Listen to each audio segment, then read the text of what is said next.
Good evening, ladies and gentlemen. We are live here at Tiger Stadium at Grimm Park, in for another treat tonight. Where Texas High is facing Denison Yellow Jackets. I know it's a long drive from Denison to here, and we know it's going to be a great game tonight. We got key players and everything, but first off tonight, we've got a wonderful gentleman with us.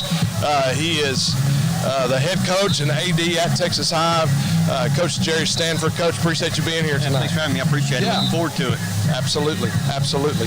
So, talk about week 1 to week 2. You guys last week, you know, everybody makes mistakes in week 1, but history shows that between week 1 and week 2 is the most improvement. And I think that's what we want to see tonight. We're really pleased to get the win last week. And that's kind of a monkey off the back game last week, just to really kind of start the season off right 1-0. And then I think the next biggest step, can you be 2-0? Against a really good football team, can you be 2-0? And there's no slouch out here that we're playing tonight. One of the top programs in all of Dallas-Fort Worth in 5A, and so we're looking for this challenge, and we want to see the improvement. We want to see the fundamentals of the game be better, and I think if we can do that, we'll be all right. Absolutely, absolutely. So as far as, you know, last week, as far as your quarterback, you could tell you were looking to see who could respond to different things, or maybe that was part of the game plan. What can we expect to see tonight? Yeah, the same thing. It's really, we feel we've got two guys who can both do what we're asking them to do, who both need to improve in certain areas of the game as well. But in this world that we live in of COVID, you just don't know what's going to be. So we want to make sure that if something were to happen, we've got two guys ready for a long season here ahead of us, that they can both contribute and they're both ready to play if one had to go down for a certain situation. Coach, not to really switch gears, but tell us the importance of having success with your booster club and how Billy Lavender helps you guys with your booster club and fundraising and stuff like that. He's paying us for that question. So, the fundamentals of a community are the people in the community, but more importantly, the kids of the community. And Billy does such a good job of driving these kids into positive places within our community. He sells our kids to everybody, and our kids are worth selling to people. And our booster club does a phenomenal job of bringing support into these kids' lives to show them that we're here for you. No matter what it is, win or lose, thick and thin, we're going to be here for you. And Billy and our booster club just do a phenomenal job of those things. Absolutely, absolutely. And I noticed you guys got a new run-through this year. I'm sure the booster club had a little bit of something to do with that. Looks like a big wall. It's we don't want to say China or anything like that, but it's. I'm sure the booster club had something to do with that. Yeah, they had a lot to do with that. It's just taking care of kids. It's just offering up for our kids the best that we can give them. And that's just one evidence of what we can give. Yeah, and that's something we were texting today with Billy today, and man, just the things that he was saying that he was doing for you, just serving and doing the things behind the scenes, and man, he just does a great job. And you're one of the biggest things that I love about Coach Stanford, with what I do, is that he's always investing in kids as far as being a coach / father for a lot of these kids, that father figure that they need. And we've talked about in the years past, you've done 2 Word with Stephen Mackey and maybe shifted gears a little bit this year. Talk about the 1 Word that you're doing and maybe share the word of the week with us. Yeah, this year we're just doing 1 word a week, and the 1 word is something we focus on every day.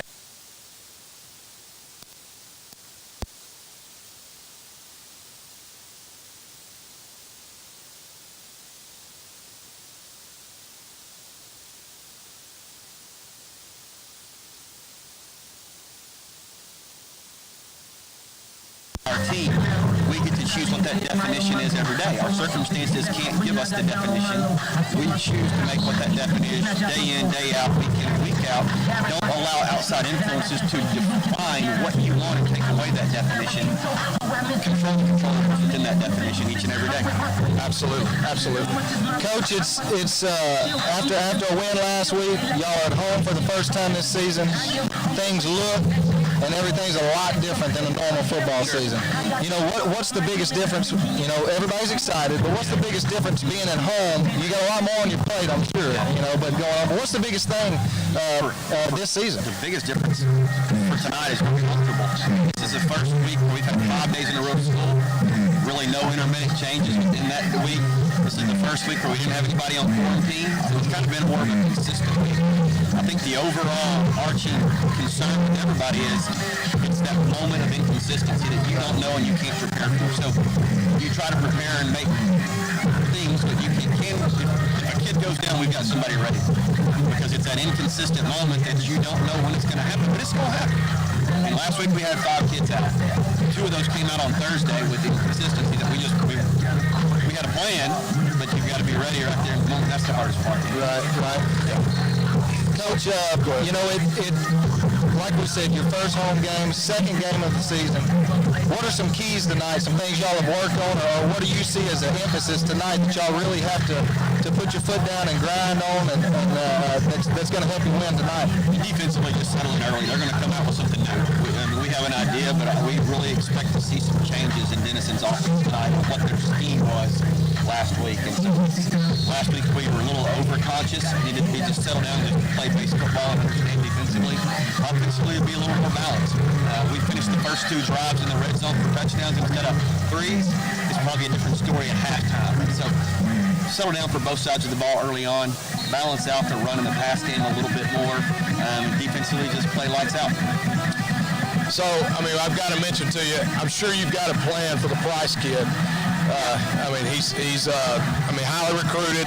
You're used to seeing that at this level of football, and it's going to be a great challenge tonight. But yet, it's going to make us better going into district play in 2 weeks. No, it really will. They've got probably one of the better duos that we're going to see the rest of the year. The positive is we've seen the top running backs in the nation for the last 2 years. Going back to Mesquite Poteet, the kid that went to Texas out of West Mesquite, John Tyler's running backs. You just keep going on and on. And so it's not new to us to see this type of talent on the field, but they are 2 of the better duos in the state. And both of them offer a very high level of skill. And so we're going to be on point. Absolutely, absolutely. Well, Coach, we really appreciate you being with us. We're going to let you get back to your team tonight. Appreciate it. And we'll be right back. We're going to take a commercial break. We'll be right back for more pregame. We are excited to announce here at Texarkana Emergency Center and Hospital that we have expanded our capabilities to better serve our community. As a hospital, we have the capability for inpatient services. After your outstanding emergency care, we can smoothly transition you into one of our new inpatient rooms that have telemetry monitors in every room to continue your concierge medicine care.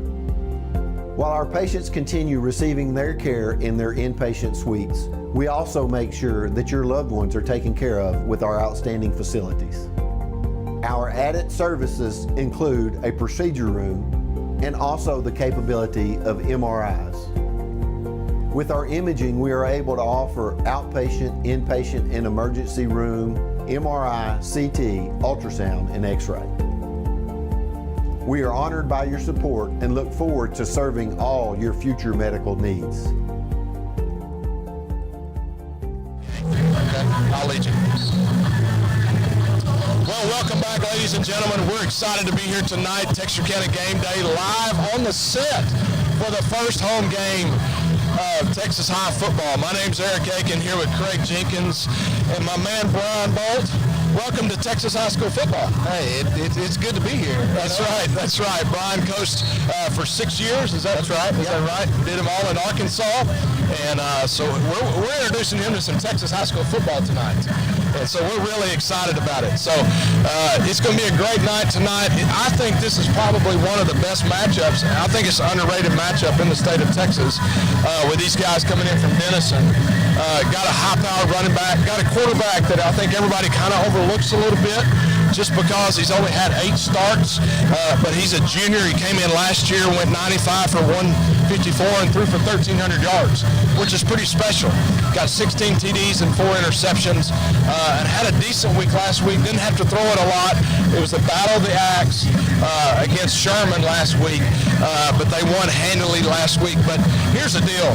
This Price kid, Jadarian Price, 4-star recruit, just like Coach Stanford said, they're not intimidated by that. They played some guys that have had that, had 198 yards last week, 2 touchdowns. He's one of the top 200 backs in the nation. Coach, I'm going to ask you, I know you're more of an offensive guy, but how is it when you got a kid like that coming into your stadium, and how do you keep your kids focused on their lane and being smart, staying positive, even when they get hit a little bit? How do you keep your kids focused in that situation? Well, you know, us as adults, we see somebody coming in with so much talent.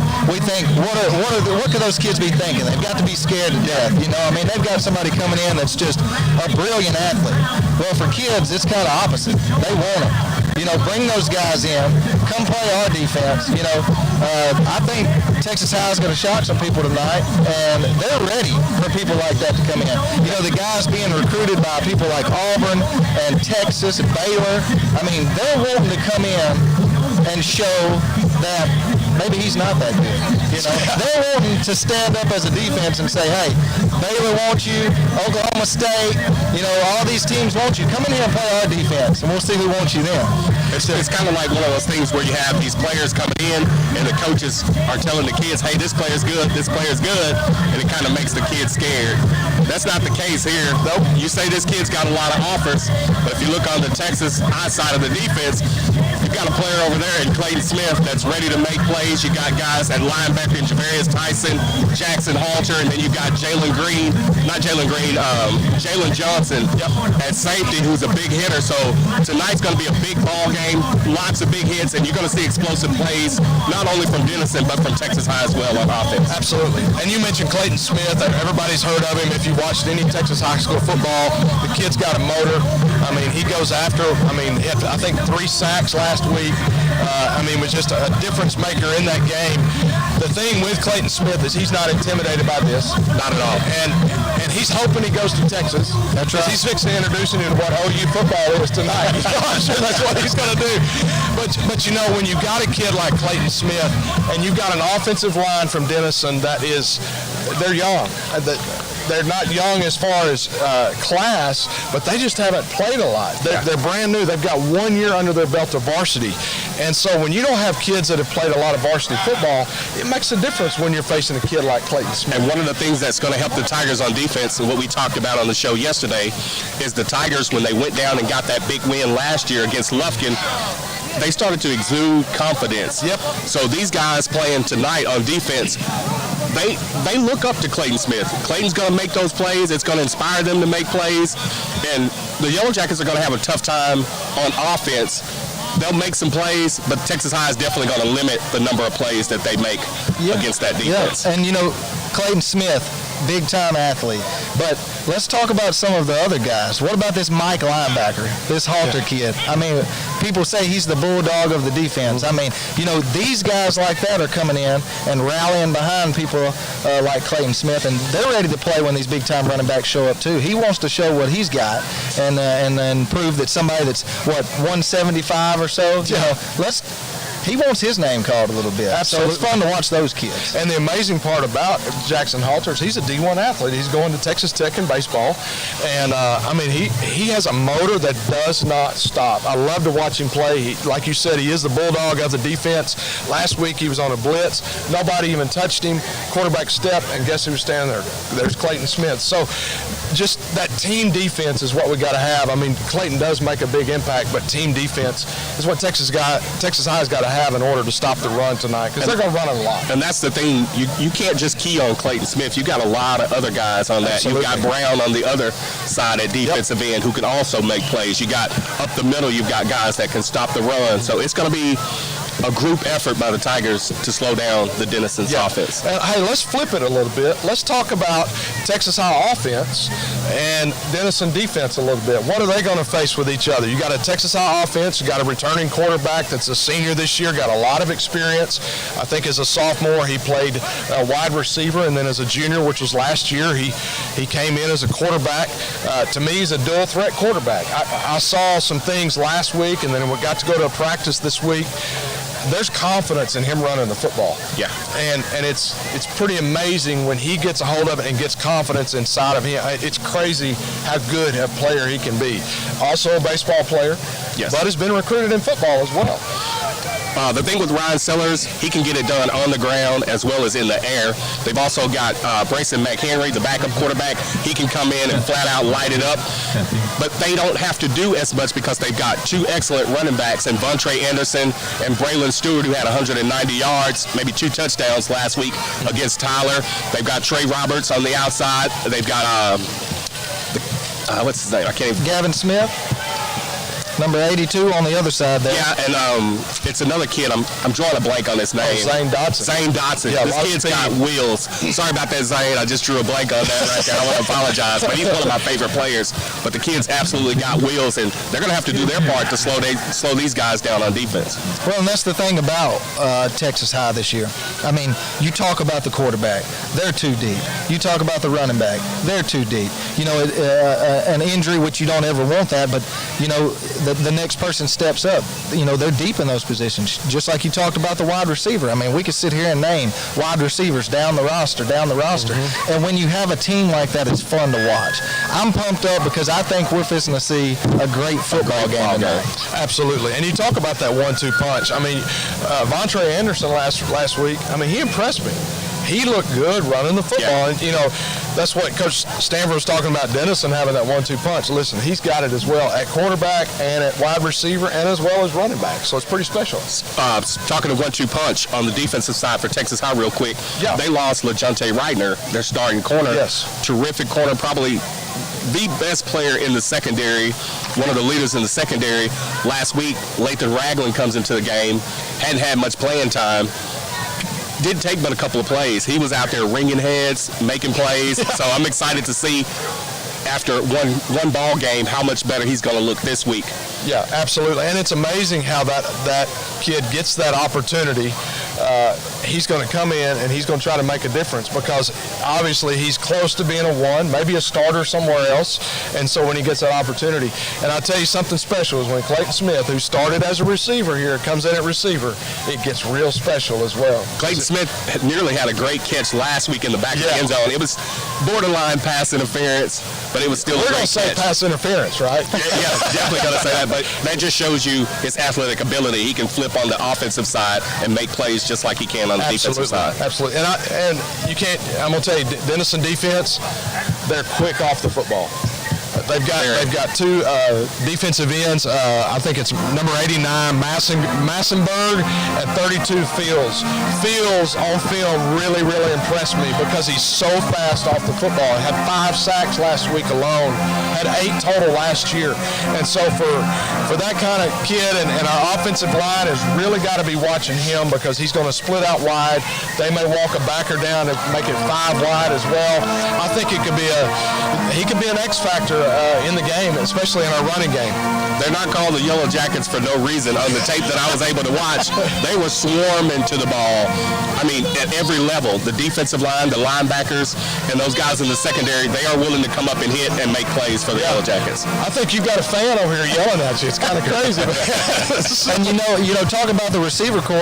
I'm ready to watch this junior corner, Lewis, number 16, match up with Trey Roberts tonight. I'm ready to watch that matchup. I'm ready to see him throw the ball around a little bit, and I think that's going to be a fun matchup to watch. And on the other side of the corner is number 2, Vaughn, for them. The kid is a 4-year starter. Can you imagine being a 4-year starter at corner? As a freshman, you're having to read routes and read things. That's a pretty special. He should be at the top of his game tonight. 4 years, you got 4 years of practice. That's right.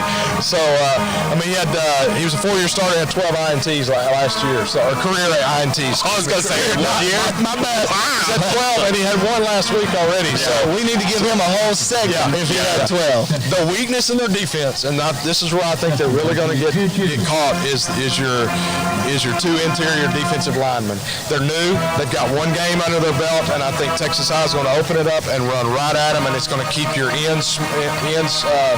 It's going to keep them honest. For everybody that hadn't had a chance to see the Tigers play, they bring some meat to the field. Their offensive line, they may not be the tallest, but they're some of the widest that we have, and they look impressive once they get going. I'm going to tell you, I walked to practice today, and I was like, them boys been eating some groceries, I promise. And you know, that's fun to watch.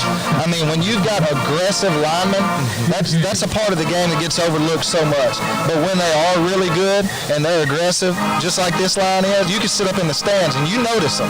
I mean, they're out there playing ball. Yeah, and we'll talk about it more during the game, but I'm going to tell you, I had a lot of fun watching Coach Harrell and Coach Hawk going after each other as their linemen are facing each other, with Coach Harrell on the offensive line and Coach Hawk on the defensive line. He even had offensive linemen challenging Coach Hawk to a one-on-one right there. Put your hand in the dirt and let's go. So that's one thing I can say. I've been to a couple of practices, and to watch these guys practice, you would swear they dislike each other. Oh, yeah. They go at it real physical, real tough, but it shows once they come out here on Friday night. Well, then you want them to be that way. You know, I mean, the coaching staff, you know, you want your kids to follow your lead. You know, a little smack talk from different sides of the ball, but we all understand at the end of the day, it's, you know, everybody's on the same team, but you still got to have a little dog in you, even when you come out to practice. Oh, it's fun. It's fun. Coach Harrell's like, 1-0.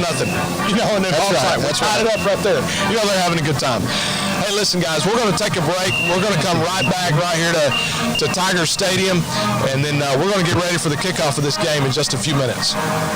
Right now at all Greg Orr Auto Collection locations in Texarkana. Shop from your phone, online, or in person, and make no payments up to 120 days with record low interest rates, drastic price reductions, and huge incentives on our vast and pristine selection. Plus, for sales or service, we will even pick up and deliver your vehicle to you. For all the money-saving details, please visit gregorauto.com. That's gregorauto.com.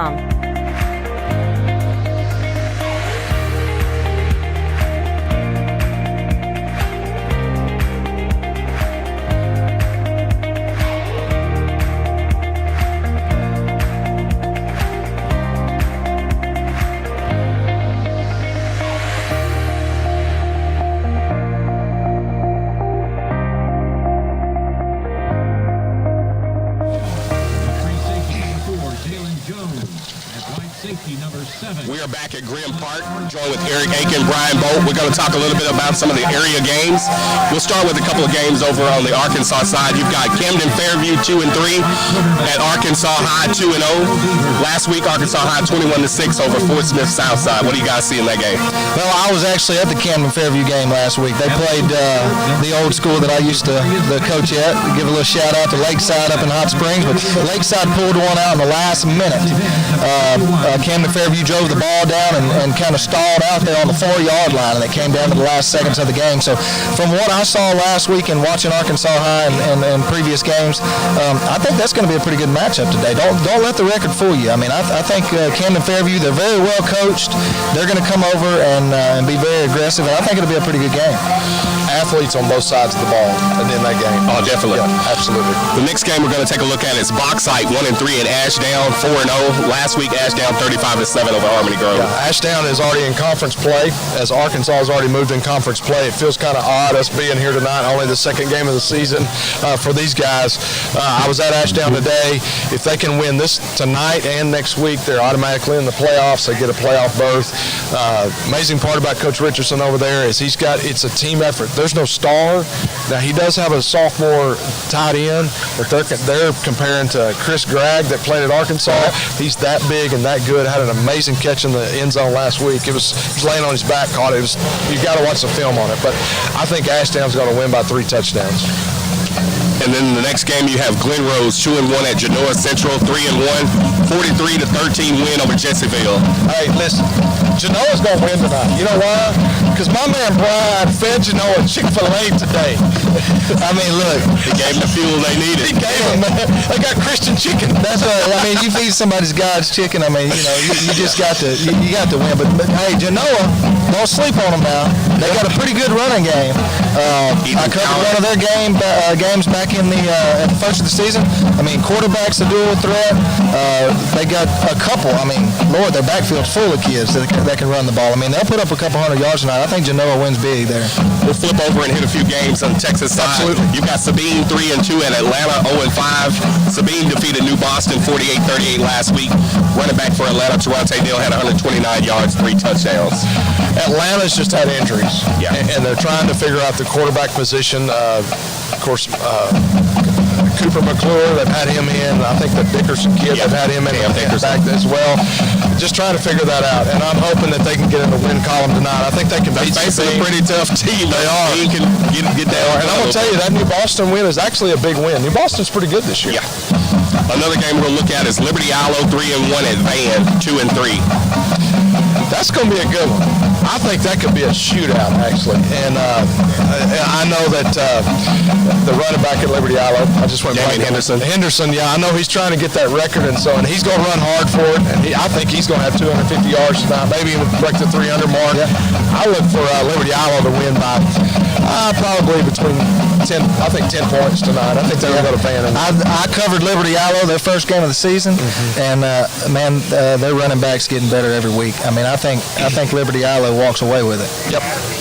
And in the last game that we'll cover, big game in the state on the other side of town, you've got Carthage 2-0 against Pleasant Grove 3-1. What are you guys expecting in that game?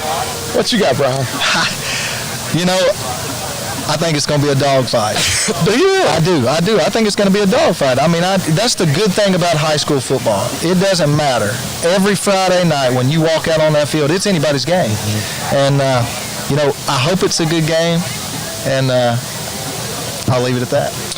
I will say this, and the people of Pleasant Grove, which is my alma mater, are probably going to dislike me. I think Carthage is going to take it tonight. I think Carthage could win big.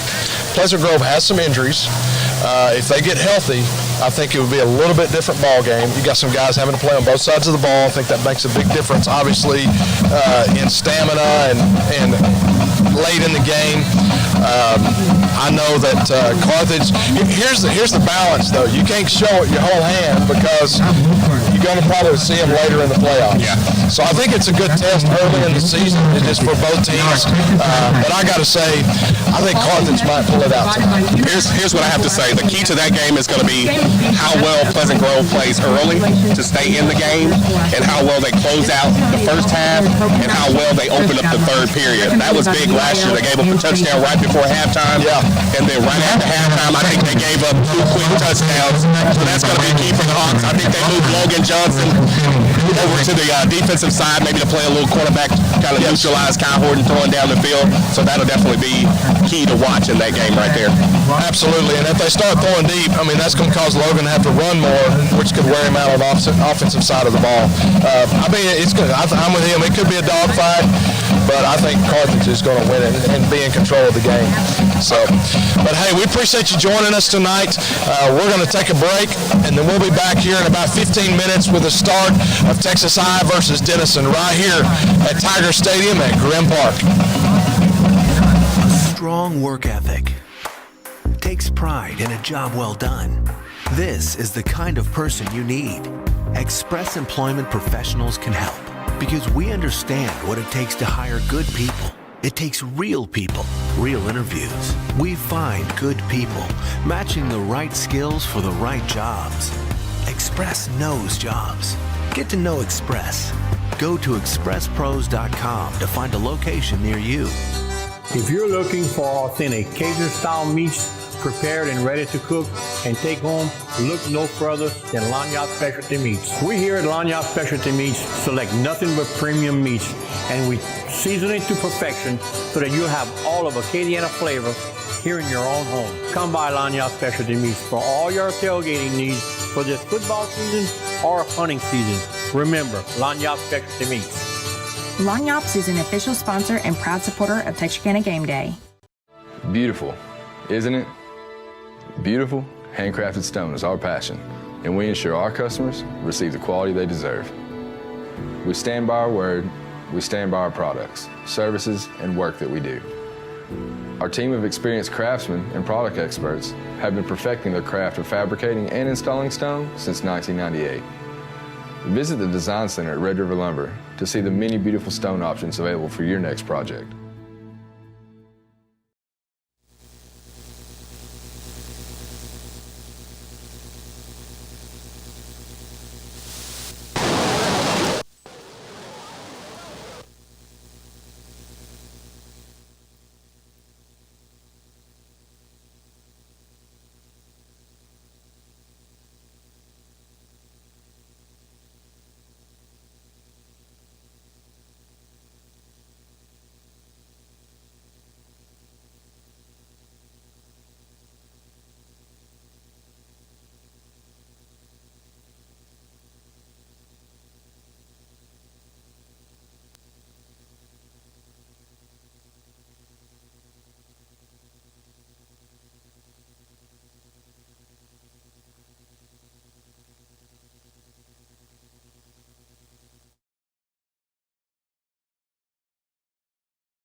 And welcome back here to Tiger Stadium at Grimm Park. We're really excited that you could join us tonight for Texas High and Denison Yellow Jackets. The teams are getting ready to come out here in just a few minutes. I think the Yellow Jackets having a little hard time getting blown up over there. I think something's wrong with him. So, as you can see, the officials are in the middle of the field getting their last-minute things done. The national anthem just happened, and so we're excited to be here tonight. And man, what a view that we've got from up here. That's right. This is a pretty good-looking press box here. You can see clean across town. Exactly. Absolutely, man. There'll be fireworks later on. I'm just kidding. So that's right. I tell you, one of the things that they did to the field here is they turfed it. I think it was year before last, and Coach Stanford really pushed for that. They turfed this field. They redid the practice field, and then they redid the turf on the indoor. And, man, there used to be a drainage ditch that ran along both sidelines, and so you were either standing downhill or uphill when you were on the sidelines. It was somewhat dangerous. I'm surprised we didn't have more injuries on the sidelines than we did. But, man, it's turned out to be a beautiful stadium. Beautiful stadium. So yeah, this is second time I think I visited the stadium. Very impressed with the facilities. They got a lot of good things going on, and as we said in the pregame show, you know, it takes a good booster club. So yes. Shout out to Billy and what they do, and to the whole booster club. And it takes a lot of that in high school football. It really Absolutely. does. It's Absolutely. very forgotten about to some people, but so if you're out there listening and you need to catch the Booster Club and make a donation, then Billy Lavender's your guy. Billy Lavender is the man, and he does not make any profit off the Booster Club. It is pure volunteer. That's right.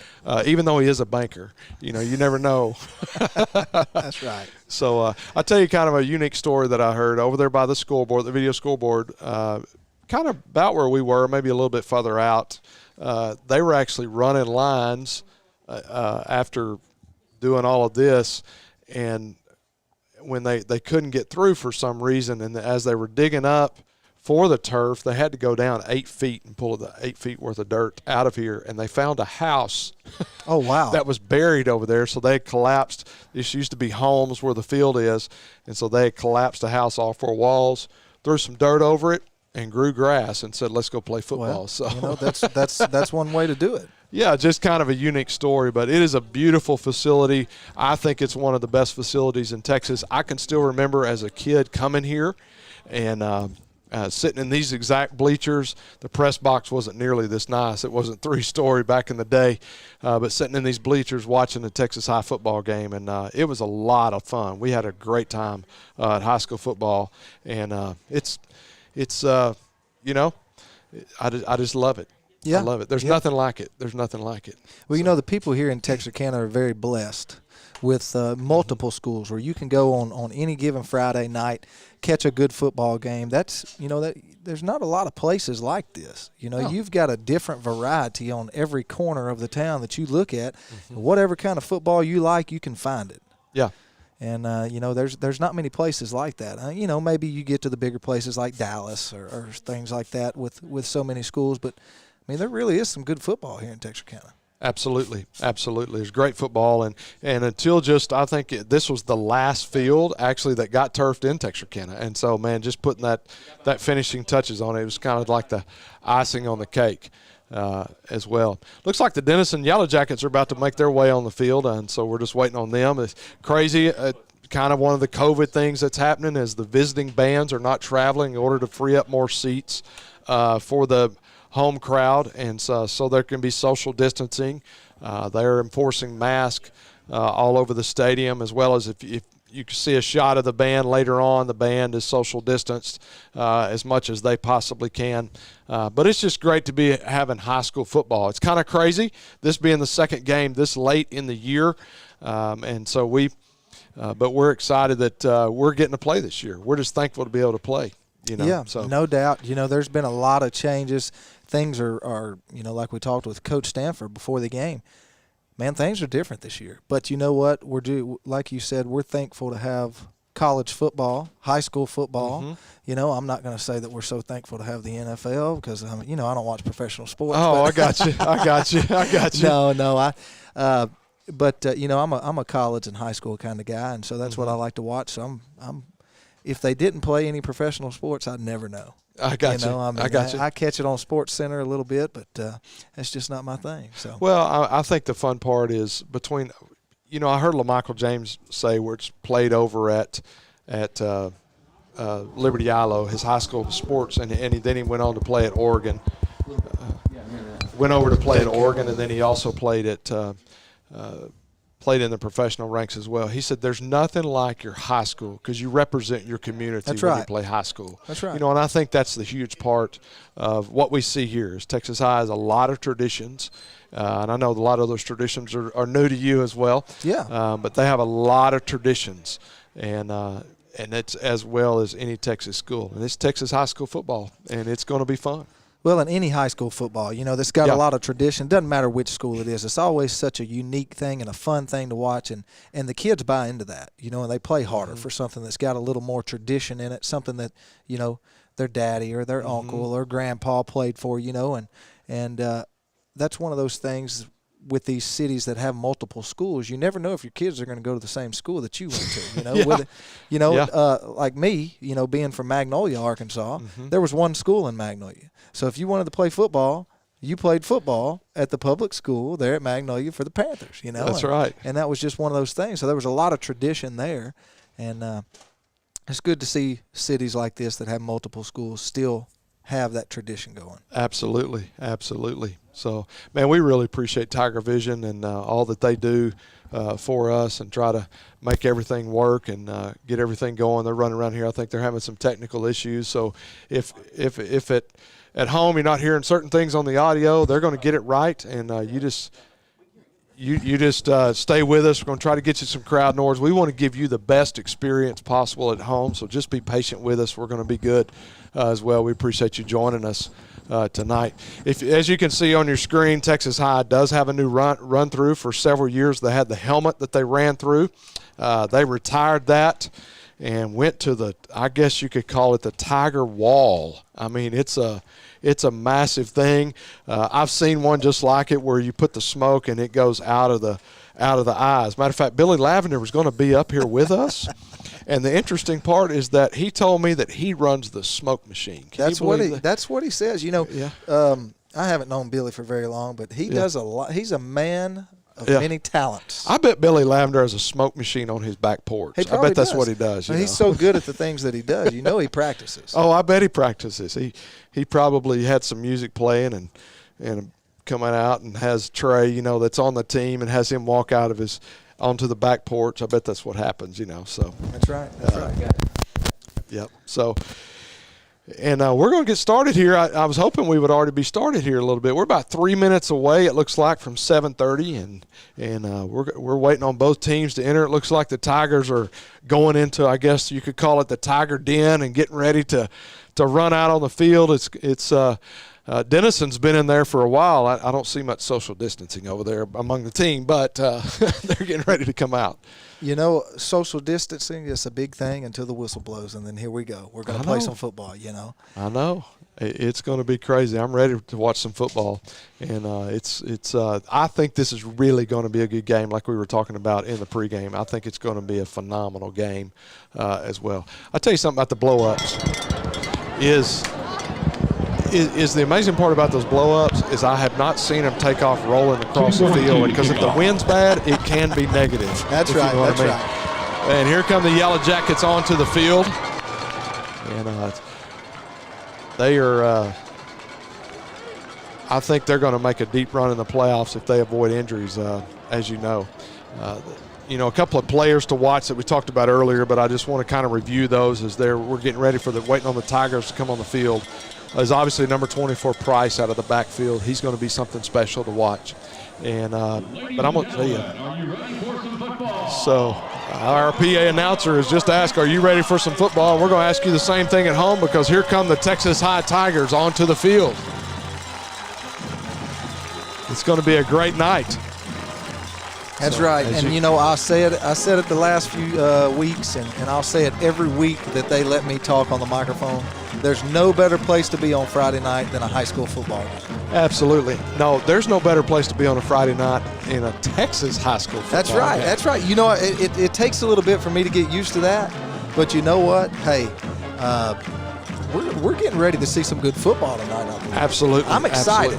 Absolutely. You know, Texas High, the fans are, I think coaches are, they're expecting a good year this year. And barring injuries or something crazy happening, this is going to be a special year where we make a deep run. And who knows? They come home with the state championship. That's right. Hey, why not us? And you know what? If they'll let us, we'll follow them all the way. That's right. I'm there. So if you're out there listening, Morgan Smith. That's right. That's right. I want to be in AT&T Stadium sitting. The bad part is AT&T, you call it from the very corner of the stadium on the third deck. But I don't care. Well, I'll you call know it what? from the third deck. I know you can't see us right now, but there's 3 of us up here right now. And I think all 3 of us deserve to go if they go. Yes. Yes. Only one of us can get a pay raise. That's all I can tell you. Yeah, that's right. That's right. 2 of us have day jobs, if you know what I mean. So, but captains are meeting in the middle of the field for Texas High. It's going to be number 10, Clayton Smith. And then for Denison, it's going to be number 25. It's going to be Javante Briscoe. Javante Briscoe is a senior, as well as Clayton Smith being a senior. So the ref is down there explaining some rules to them of how they're going to do the coin toss. Letting them kind of know, you know, in high school it's kind of confusing sometimes. They're not sure, you know, their coach preps them on what to say when they get out there, and then the ref gets to talk, and then people kind of get confused. So looks like he's going to do a good job. Yeah. And notice there's only, in order for social distancing to happen, they're only having one captain, although there's more captains on the field as well.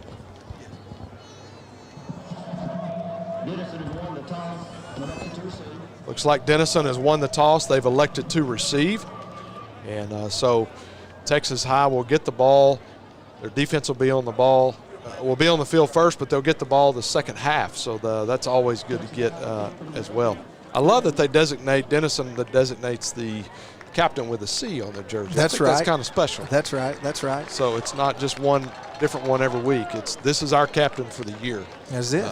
And I think that's huge. That's it.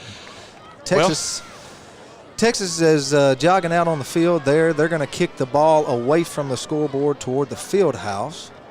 Absolutely. And get us ready to start this game. I see our quarterback down there warming up on the sideline, and he's going to have to wait a couple minutes. And man, speaking of quarterbacks, absolutely. Have you seen number 4 for Denison? Denison he's a go-getter, and I think he could be a factor in the game. Of course, last week didn't throw a lot because they did really well with the run game. So I think they had close to 350 yards of rushing. Right. But, looks like Oscar Hernandez, a senior, is going to tee it up and get this game started tonight. He is, I'll tell you, in practice this week, he was hitting field goals from 50 yards. His coach told me this week, said he has one of the highest kicks that he's ever seen. Matter of fact, he struggles with practicing the indoor because he keeps hitting the ceiling. That's right. That's right. Everybody's on their feet here at Grimm Stadium, and they are ready. Yep. One of the things that we keep talking about, trying to get a number on that, who was running.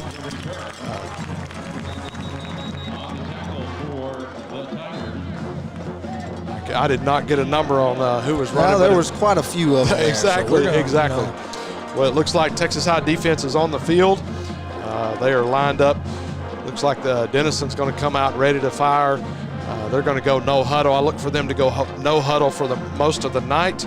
Hefner is in the shotgun with Price lined up behind him. And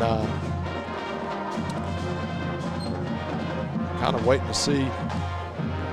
There's 2 balls on the field right now, so we're trying to figure out which ball to go with. So it looks like they had marked it, and so he was at the 26-yard line. It's going to be 1st and 10 for the Yellow Jackets.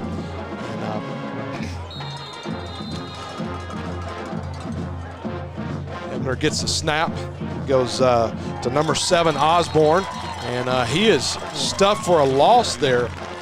Brought down by number 10, Clayton Smith, and number 90, Kriston Surik. Looks like it's going to be a loss of 1 yard. Second down, going to bring up second down and 11 here in the first quarter at Grimm Stadium. Denison chooses to go no huddle. Two receivers to his left, and he's going to, looks like he's going to throw it. Clayton had him there. Price on the catch, and you can see why he is highly recruited. He can make one move and make a difference. It's going to bring up third down for the Yellow Jackets. It's out of bounds at the 28-yard line. Going to bring up about third and probably, we're going to call it 8. So 3rd and 8. So you can expect probably either a little delayed handoff or a pass here. Ebner's going to throw it. Overthrows his target, number 2, Vaughn, who is actually a 4-year starter, started defensive back as a freshman. That's right. Yeah, they tried to go a little play action pass there on third down. Didn't work for them. Did have a guy open between the safeties there in the field, but overthrew it. A good break for the Texas High Tigers there, and now we're going to see Denison punt it away. Got Caleb Arnold and number 16, Zane Dotson, deep. Number 17 on the kick, Reese Stang. He is a 3rd-year kicker. And so we get a fair catch from Caleb Arnold, and the Tigers will have it at the 42-yard line to begin their first drive of the game. So usually this is kind of normal for them. They're going to huddle up on the sidelines and go straight to the field, read the defense, and then they're going to call the play. Looks like Sellers is going to get the start tonight at quarterback. And Braylon Stewart is flanked to his left in the backfield. We've got 2 receivers to his right and 1 to his left. Braylon Stewart gets it up the middle, which we expected in the pregame. That's right. A good little 4-yard run there. They're in kind of a what we would call a twins right formation there. Quarterback in the shotgun, and a nice little run there.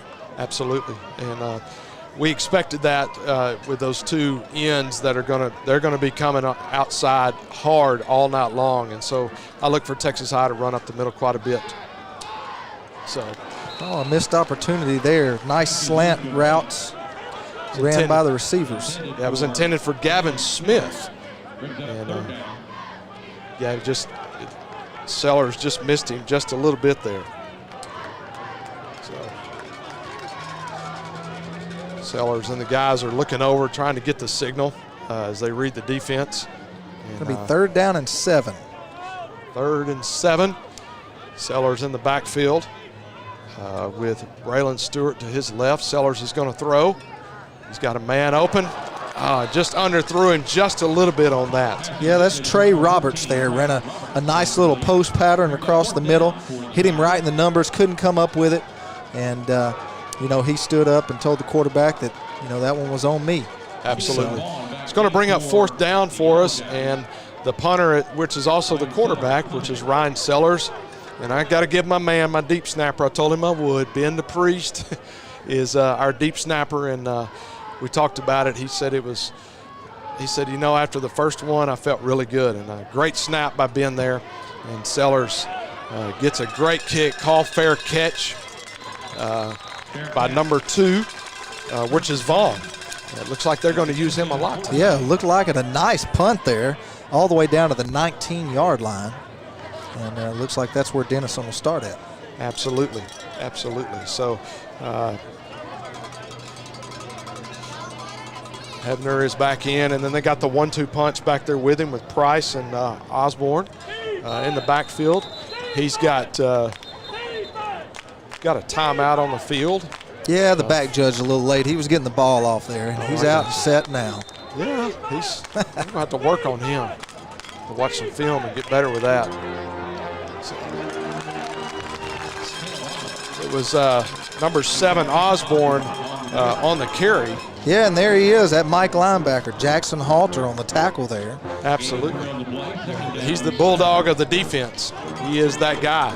And it looked like one of the guys just missed a tackle there in the backfield. There comes Price the big kid that can really make a difference in a game, and you can tell when he gets in the hole, he's real shifty there. He's got a first down at about the 32-yard line. Right. Darren Finley came up with that tackle there, but not after a big gain there. They're trying to get this chain set, but Denison's going no huddle. They're going fast. Chains aren't even set up yet, and they're running the next play. Absolutely, absolutely.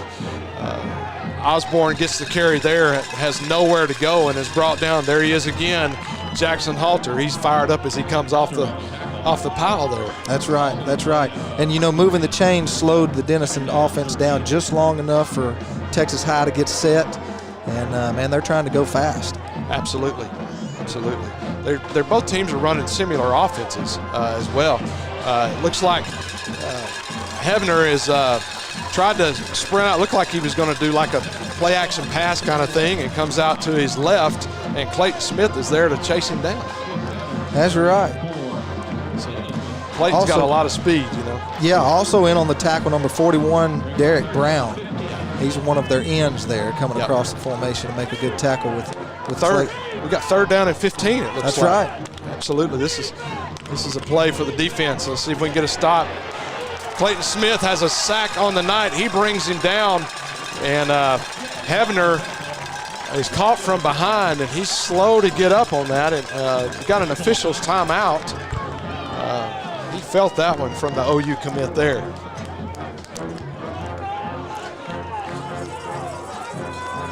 Looks like they're going to punt the ball. So Reese Strange, number 17, Reese Stang is back in. I guess you pronounce it Stang. What do you think? That's how we're going to pronounce it tonight. That's right. That's right.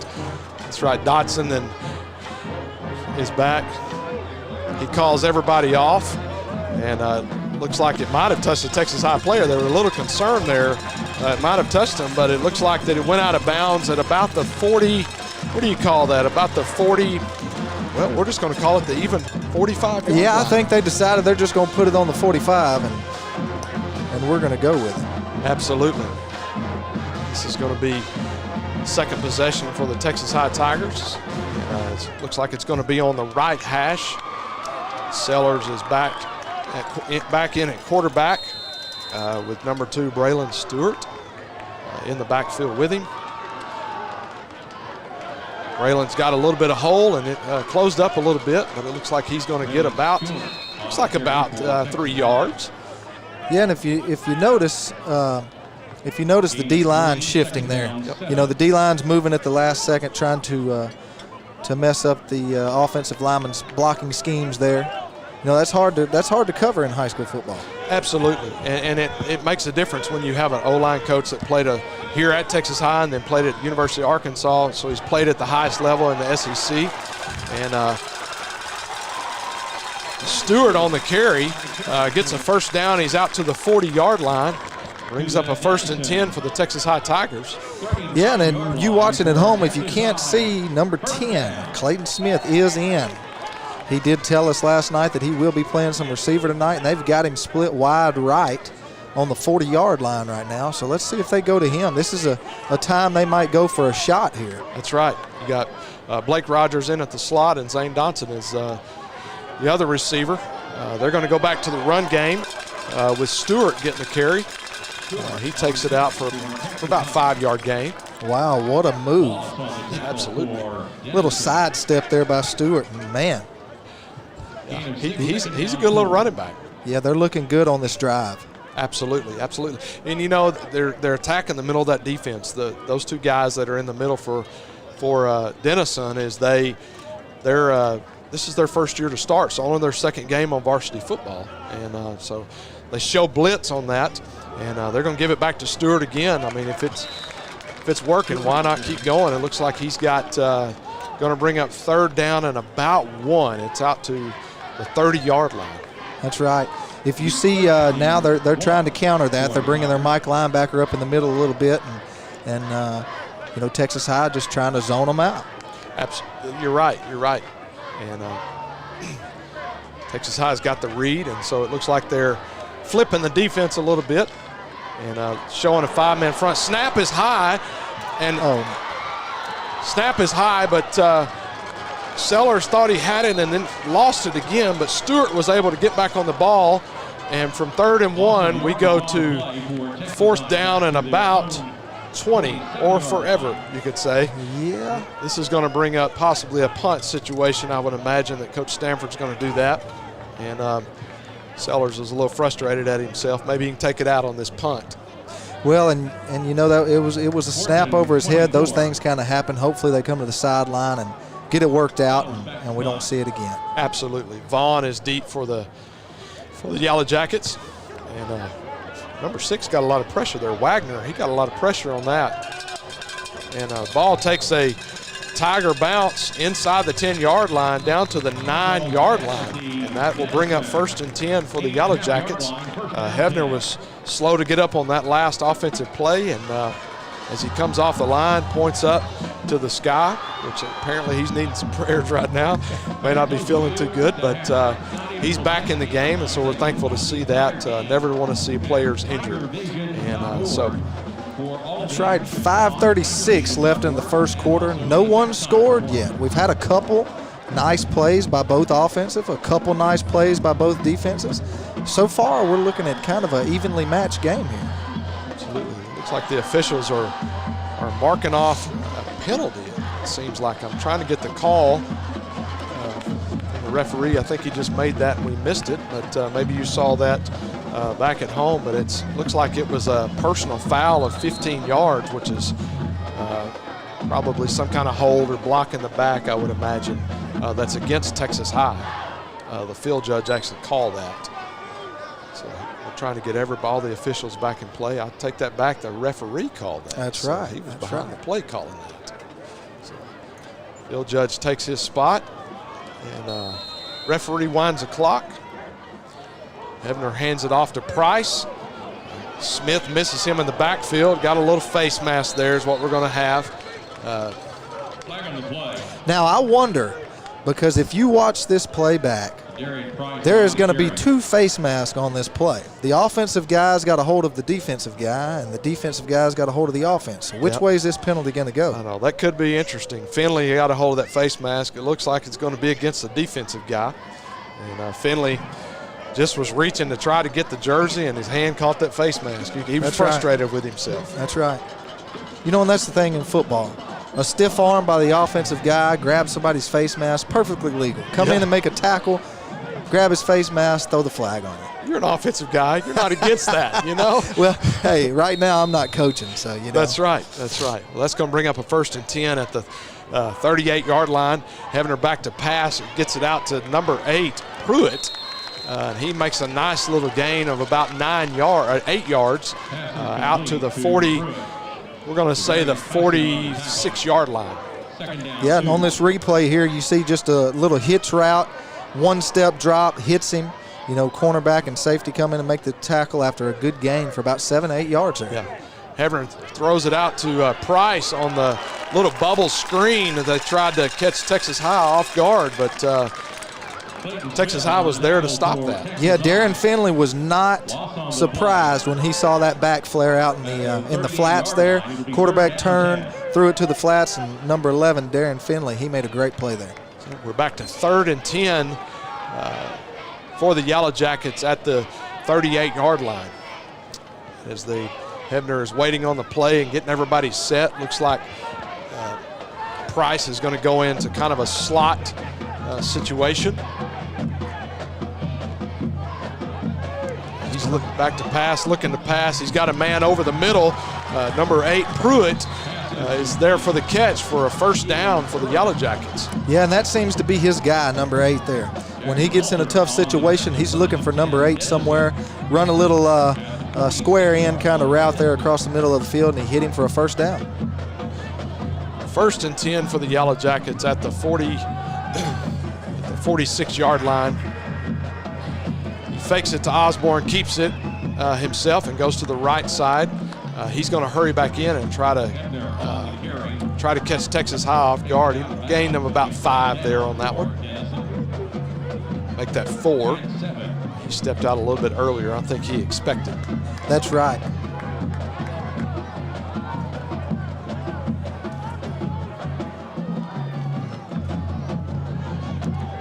Little swing pass out to number 2, Vaughn. And there was no gain on that. Vaughn tried to cut it back inside, and looks like the Texas High defenses are waiting on it. Yeah, he turns here, fakes the swing out to the right, throws a little tunnel pass out here. Did not fool the defense after a couple missed tackles. Number 41, I believe, Derek Brown made the tackle. Great blocking there on that. Get it out to Price out here in the flat. And he runs it out of bounds at the 30-yard line. That'll bring up 1st and 10 for the Yellow Jackets. They've got a nice little drive moving right here. So they're definitely in Tiger territory, pushing to try to score here. They're going hurry up with Price flanked to the right. Get a timeout. Texas High. Yeah, they're just moving a little too quick for Texas High. Texas High's gassed after the last couple big plays that they've got. Coach Stanford wants to take a little timeout, let his defense recoup, get a little water in them, and grab a little breath. Well, while they take a timeout, we're going to take about 30-second timeout as well. You're listening to or watching Texas High football right here on Texarkana Game Day. A strong work ethic takes pride in a job well done. This is the kind of person you need. Express Employment Professionals can help because we understand what it takes to hire good people. It takes real people, real interviews. We find good people, matching the right skills for the right jobs. Express knows jobs. Get to know Express. Go to expresspros.com to find a location near you. Welcome back to Tiger Stadium as we complete a timeout. If you'll notice on the field, they're bringing out water in cups now instead of the traditional water bottles because of COVID, so they've got the rules. And we're back in action here. 2 in the backfield, a little shovel pass inside to Price, and there's a flag on the play. And, he fumbles the ball, and he fumbles, and it goes out of bounds at the 1-yard line. Now, if that would have gotten in the end zone and gone back, it would have been a touchback for Texas High, but looks like we're probably going to have a hold back here at the 26-yard line. Yeah, we've got Jackson Halter, number 21. In the middle of the play, he turns around and looks at the ref and throws his hands up, and he's like, man, he is holding me so bad right in front of you. Why don't you throw the flag? But the flag was already at his feet. Yeah. Bulldog Halter's like, you got to let me go. That's right. That's right. So I tell you what, when he plays baseball, he's the same way, man. He's a catcher, and I think it's the same way the quarterback of the baseball team, because he's the only one that's looking the opposite direction and can see everybody at one time as well. But as we said, we've got a hold on the field. It's going to be I believe that's a spot foul. It'll be a spot foul, 10 yards, and it's going to bring up 1st and looks like about 1st and 20.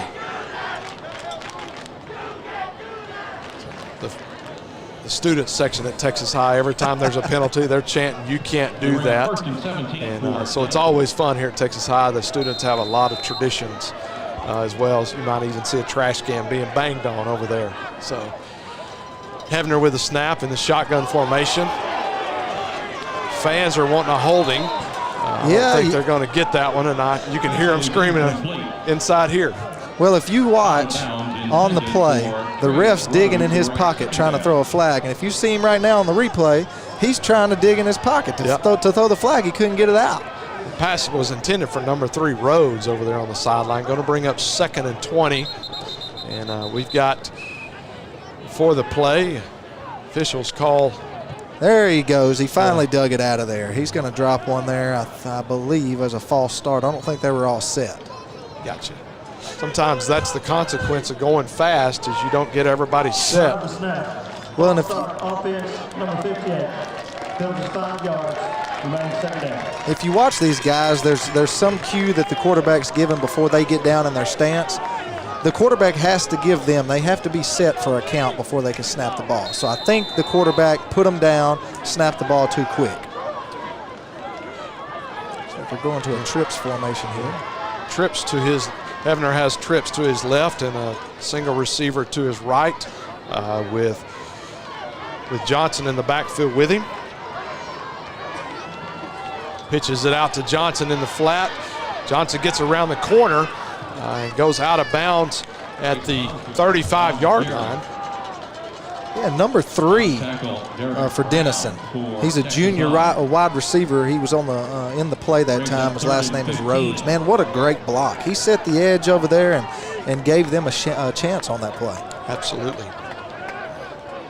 So calling a little bit of, you know, quarterbacks used to have to call audibles, and you had 2 audibles for each play, but now we let the box read it and then say go with the play, or they change it at the line, and so that's what Hefner does. He gets hit as he releases the ball, and number 7 with the pick, Caleb Arnold.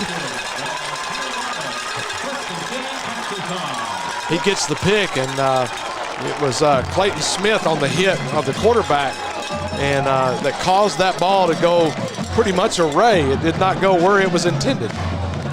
That's right. So it's going to bring up 1st and 10 for the Tigers at the 12-yard line. And with 2:52 left in the first quarter, the score is 0-0. And looks like the offense is getting the play.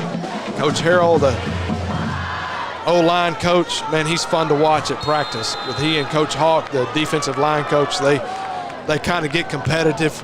And but man, that you talking about a coaching staff that's close and love each other. That's pretty special at Texas High. So got a new quarterback in for Texas High. McHenry is in, and I'm gonna tell you, when he releases the ball, he can flat chunk it. He's a junior this year, so he'll be back next year, and I look for him to be the starter next year. Yeah, number 10, Johnson. Their Sam linebacker making the tackle there with another host of defensive guys for Denison. You know, this is a great opportunity. You come out, the game's back and forth. A couple people make different mistakes on different sides of the ball, and then you get a big pick. They need to drive the ball down and score here. Absolutely. Stewart on the carry there. Brings it out to the 18-yard line. Pass is complete there to number 14, Roberts. And it looks like it's going to be just short of a first down. We're just going to bring up about 3rd and a short one. I think Vaughn was on the coverage there. As we talked about earlier, he's the 4-year starter at cornerback, so he's got a little bit of varsity experience. All right, looks like they bring one of their running backs out and pull another wide receiver in. So McHenry is back in at quarterback. He's got 2 receivers to his right, and looks like they're going to stick with a run, and Stewart on the carry, and he's dropped for a little bit of a loss. He loses about 1 yard or 2 yards on that carry. Yeah, Briscoe, the weak side linebacker, came flying in on a blitz there and did a good job taking the running back down before anything could get going. Absolutely. So that's going to bring up a punt situation for Texas High. You obviously don't go for it here unless you're just kind of trying to get something going. And so Sellers is in the punt with number 2 Vaughn and he's going to call for fair catch, and it's going to be 1st and 10 for the Yellow Jackets.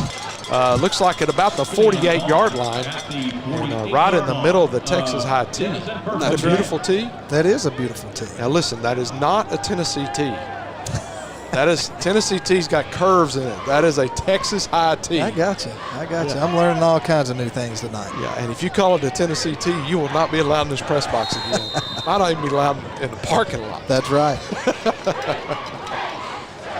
So Texas High's defense trots back out on the field, and we're ready to go for another Denison offensive series here. The quarterback splits out, running back takes a snap and hands to another guy. Would you call this the wild jacket, I guess is what you would call it? Well, it may be. You know, I don't know if they're trying to set up some kind of trick play or what here, but number 4, Hefner, he before snapping the ball, ran out into the flats. They set up in a different formation, and they tried a little trickery there.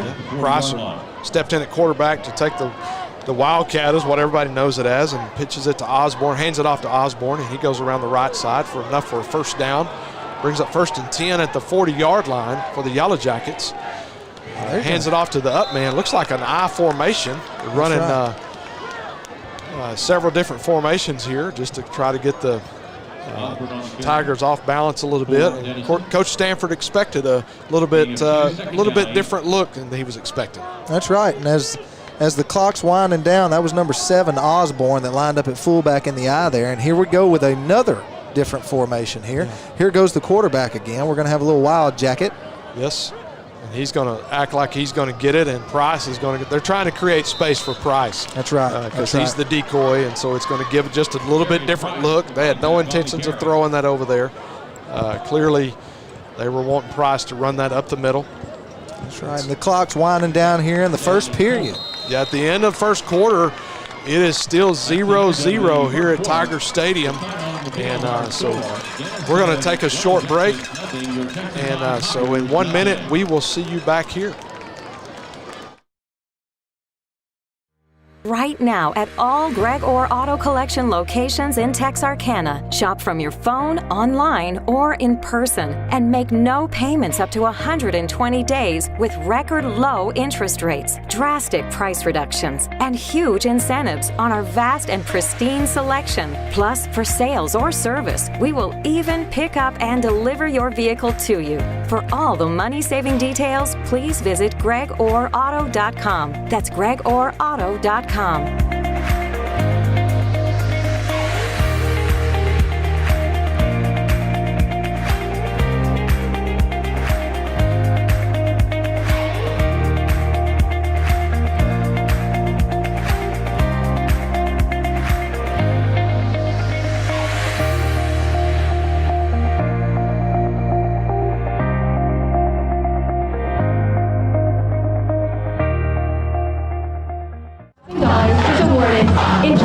Welcome back here to Tiger Stadium. Eric Aiken alongside Brian Bolt calling the game for you tonight. Really appreciate you joining us. Really appreciate Texarkana Game Day for having us and what Morgan Smith does in our community, covering high school sports, not just football, but we've seen him do some basketball games, and I know he's going to expand that this year.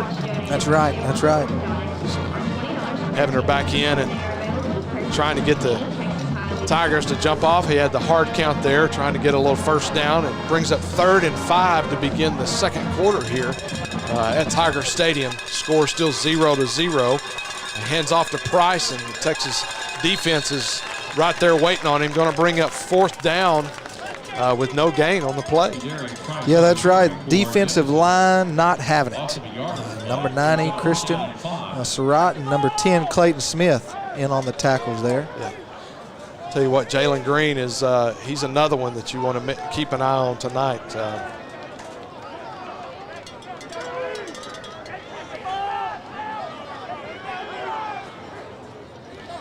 they're going to go for it on 4th down. He acts like he wants to throw it, gets away, and the best thing to do, he catches that football at the 1 yard. No, it hit the ground. I thought he caught that football. Oh, wow. That was going to be a good play there if he did. Yes.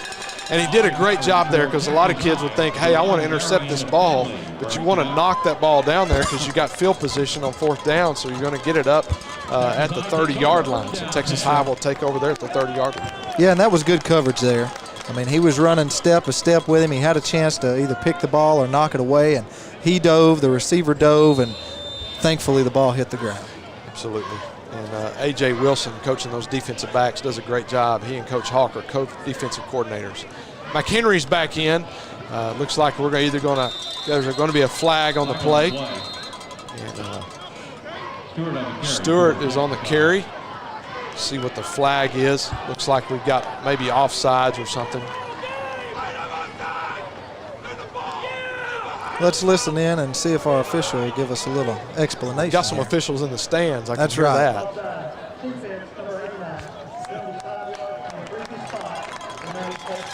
It's going to bring up an unusual 1st and 5 in football. We usually don't get that, so Coach Stanford obviously takes that penalty. McHenry back at quarterback again with Stewart in the backfield with him. Does the hard count, tries to catch him off guard. And Stewart goes straight up the middle of the defense and splits it wide open. And he's going to be, and they're going to say that he was down. He fumbles that football at the end, and he's down. He was down at the 45-yard line. Let me tell you on this replay here, number 73, DeMarcus Day. our senior left guard, completely demolishes. I know Nice you don't know this, pancake. but he's got a nickname. They call him Day Day. Well, Day Day went to IHOP. He's got the pancake right there. That's right. That's right. That's some big boys, and they're blocking now. And Stewart again not Stewart. That's going to be Anderson on the carry, number 20. He's going to have enough he's going to have second down and about 7 on the carry. You had a nice job by Colin Shelley there, the senior 6'4", 255 left tackle. Nice blocking on that play by him. Who has to go against Clayton Smith every practice. Exactly so right. He's not shocked by these guys. This is nothing. So, number 32 tried to come in on that, and man, he got upended there by Rhodes. Number 3 for Texas High. I missed who that is. Gotcha. And number 18, our junior tight end, Nate Minnie's in the game. A nice block there on the end, keeping him out of the play on this last one. Absolutely. They got Nate Minnie and Caden Miller in this time. They're running all kinds of formations with guys. That is right. So if the run is Stewart gets the run, he tries to get number 77, McCulloch, out of the way, but he just couldn't quite get him out of the way in time, and they were able to get penetration on that one. That's right, and the Mike linebacker Wallace for Denison read it well there, ran the field, made a good tackle. Absolutely, he sure did. McHenry's gonna get the call from the sidelines. With Stewart back in the backfield once again. He's got doubles on each side. 2 receivers on each side spread out. They're going to spread it out. McHenry back to pass, and it's to Clayton Smith, and he cuts inside and makes a tremendous run. I know Clayton is an outstanding defensive end, but he was originally a receiver. Yeah, a little 2 or 3 step drop there by our quarterback, throws a little hitch route to Clayton. Gets upfield past the 30 and down to the 24-yard line. That was a nice pitch and catch there. Absolutely, and enough for the first down. McHenry gets the snap again. Flag on the play. Oh, man, almost comes with a what an catch attempt there by Caden Miller there in the middle of the field. He's the little H-back. Is what Texas High calls it. Some people call it the slot. They got all different kind of names for it. I'm thinking we're going to see an offsides here, so that might have been a free play there. Not sure, of course, in high school football it could keep going, but let's listen in to the ref.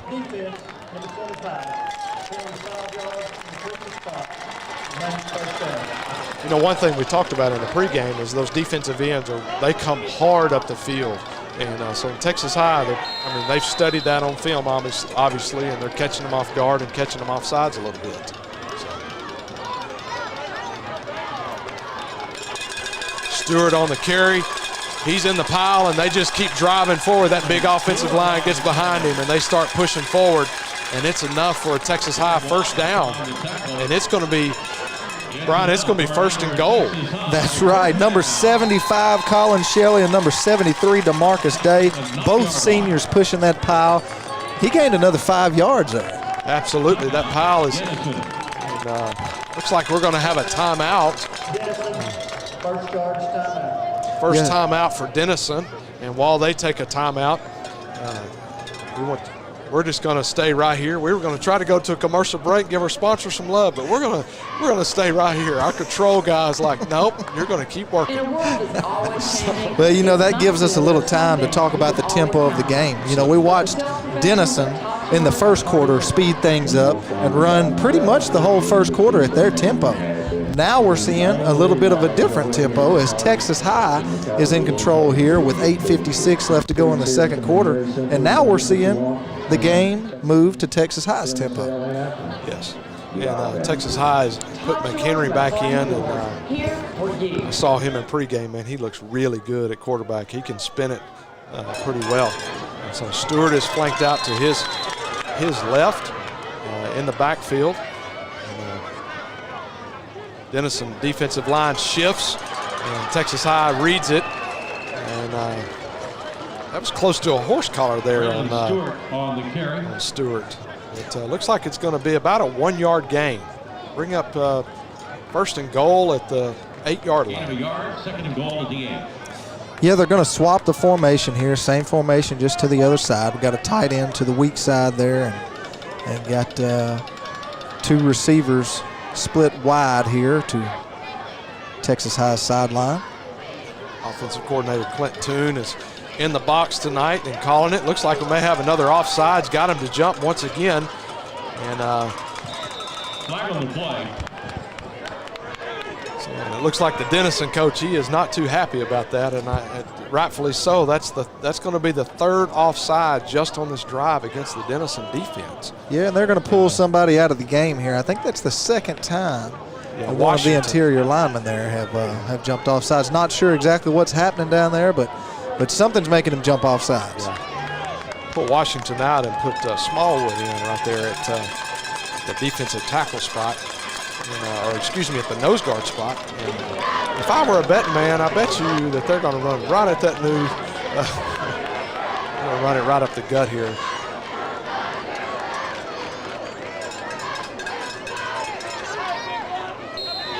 Both backs are in. No, they're not. Excuse me.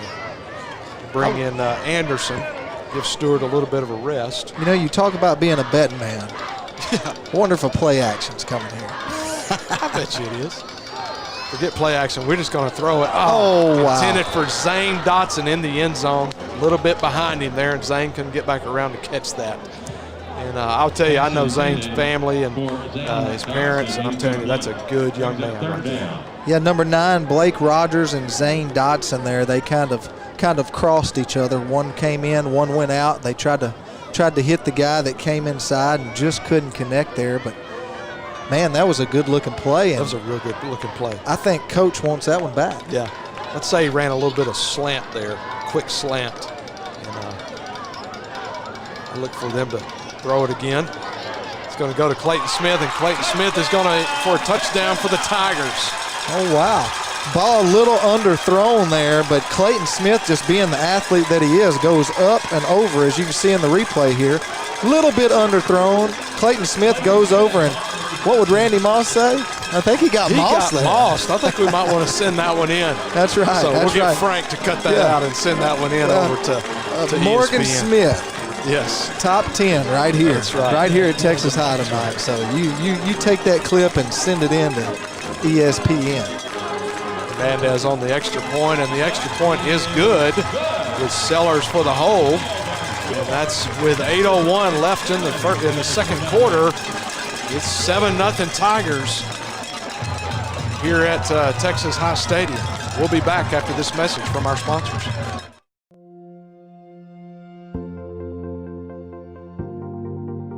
We are excited to announce here at Texarkana Emergency Center and Hospital that we have expanded our capabilities to better serve our community. As a hospital, we have the capability for inpatient services. After your outstanding emergency care, we can smoothly transition you into one of our new inpatient rooms that have telemetry monitors in every room to continue your concierge medicine care.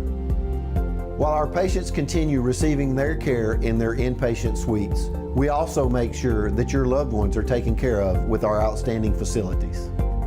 Our added services include a procedure room and also the capability of MRIs.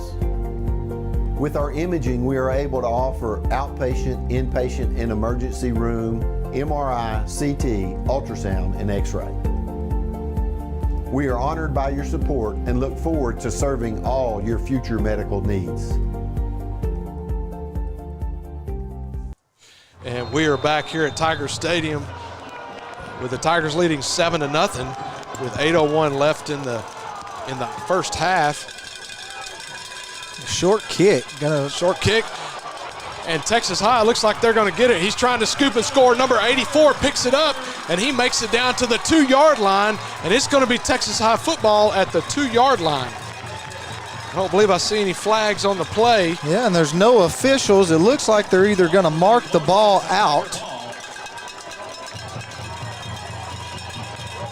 We're not sure exactly what they're going to argue here. Hopefully the official's going to tell us what's going on.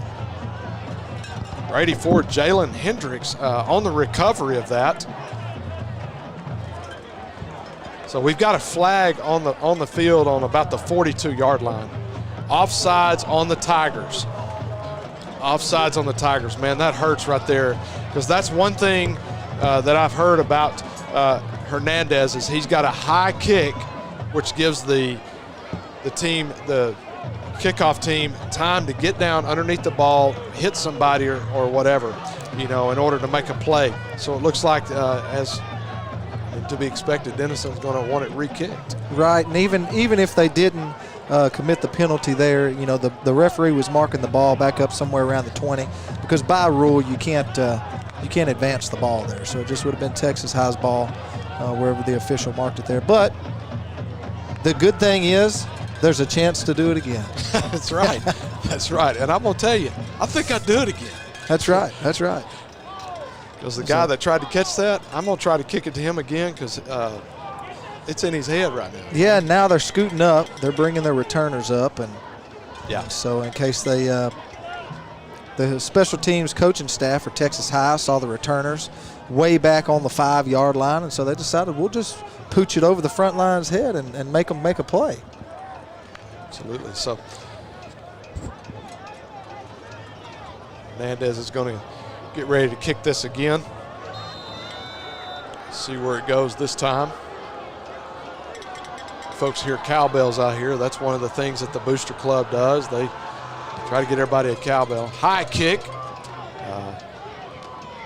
Caught by number 2, Vaughn, for Denison, and he takes it out to about the 24-yard line and slips there and is brought down. Yeah, number 35, Deshaun White, is going to come up and make a good tackle there. Vaughn looked like he slipped a little bit on that play, so it's just maybe he gets an assist on the tackle. Yeah, nonetheless, it goes in the record books. Yeah. So it's like we got twins on both sides for Denison.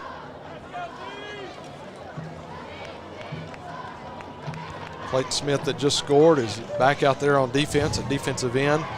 And Osborne's going to take the carry to the short side of the field. And there's going to be a flag on the play at about the 31-yard line. And, yeah, number 8, Pruitt, had a hold of our corner over here. And he was had a hold of him and worked him all the way over to the sideline and didn't even let him go when the play passed him. So that was pretty easy for the official there. And going to be a spot foul there, and we'll move the ball back. Can't do that. So looks like the band's getting ready for halftime. The band's got brand new uniforms this year. Yeah, they're looking good, aren't they? Yeah, they're looking real good. Drum line's getting ready. My son was on the drum line here at Texas High, so got a little partial to the drum line. They always bring energy. Sometimes they'll play in the third quarter by the concession stands. Don't look for them to do that this year because of COVID. So Denison's going to spread it out once again with 2 receivers to both sides. Going to have Osborne in the backfield. Price is. Hefner's going to look to throw.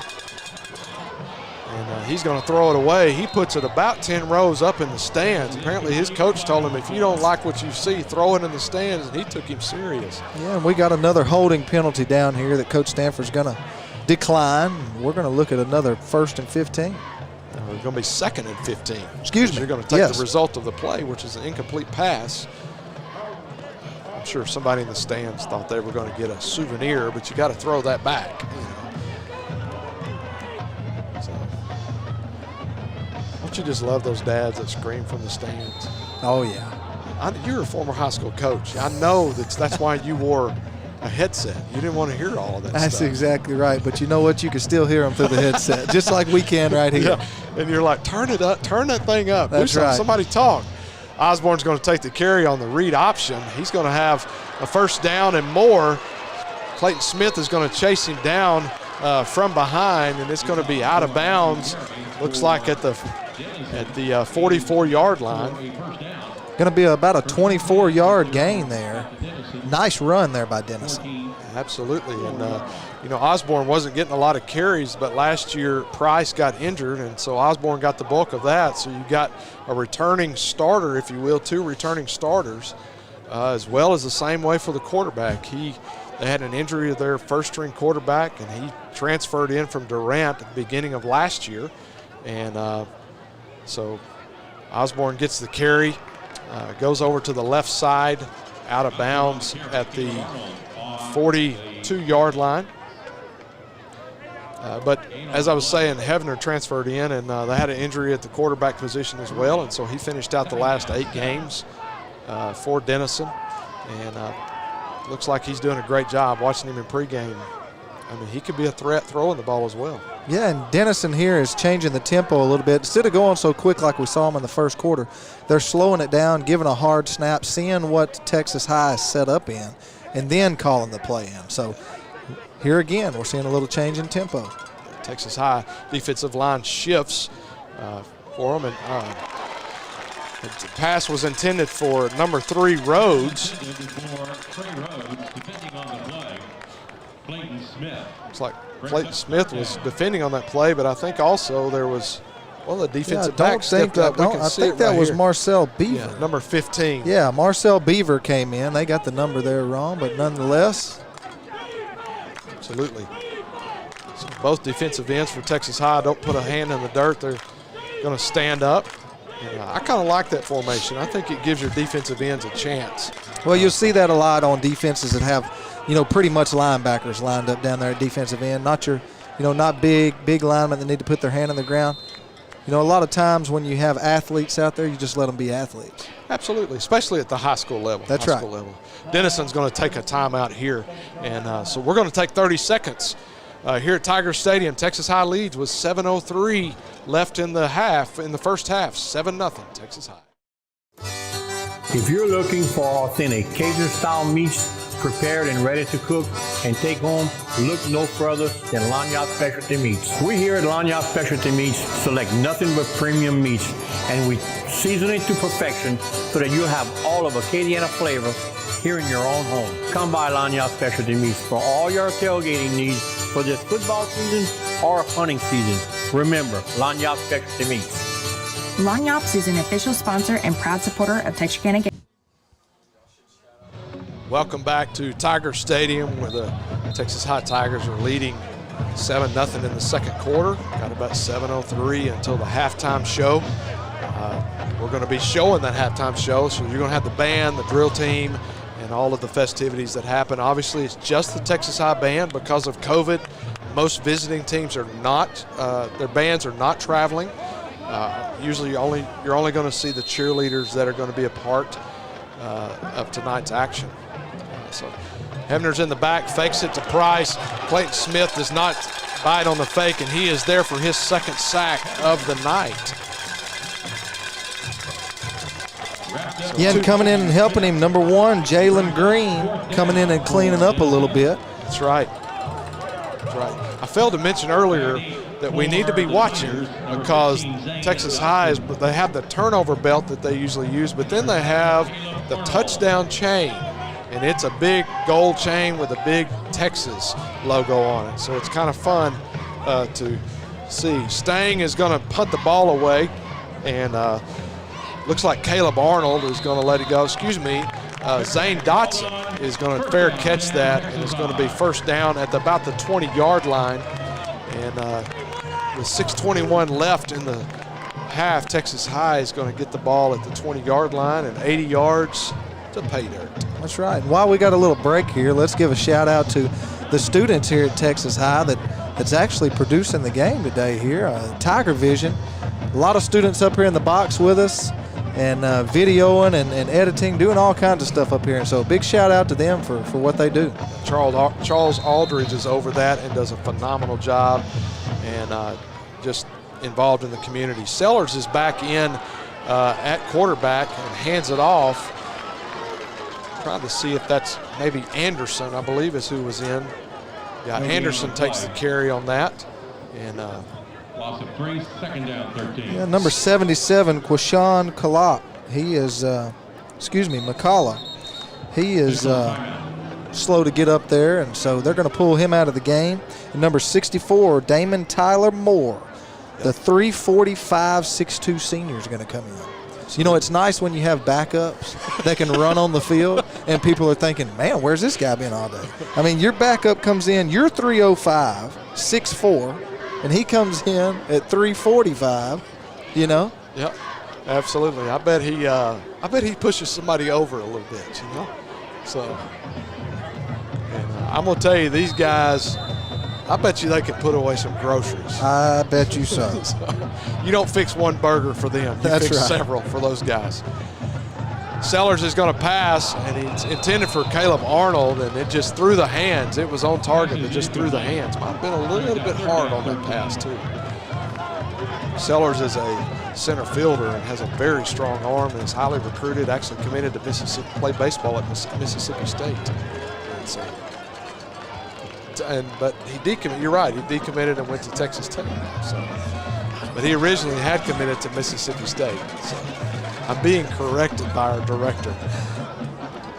So, Sellers is in, third down and about 12 for the Tigers. Sellers is going to take off up the middle, missed tackle there, and Sellers has a lot of speed, and he's going to be about a yard short of the first down, and that's going to bring 4th and 1 for the Tigers. And I think you kind of got a decision to make here. Of course, there's about 5.5 minutes left in the half, and you've got the lead. Yeah, and on the replay here, you can see this is a design draw play by Sellers. Running back gets up in there and blocks a little bit, almost gets to the first down marker. Looks like he reached out and may have got a little further than what they marked him, but, you know, it's 4th down and about 2, and we've got the punting unit out, but you never know because Sellers is back there at the quarterback. Probably field position. We're going to punt it away here.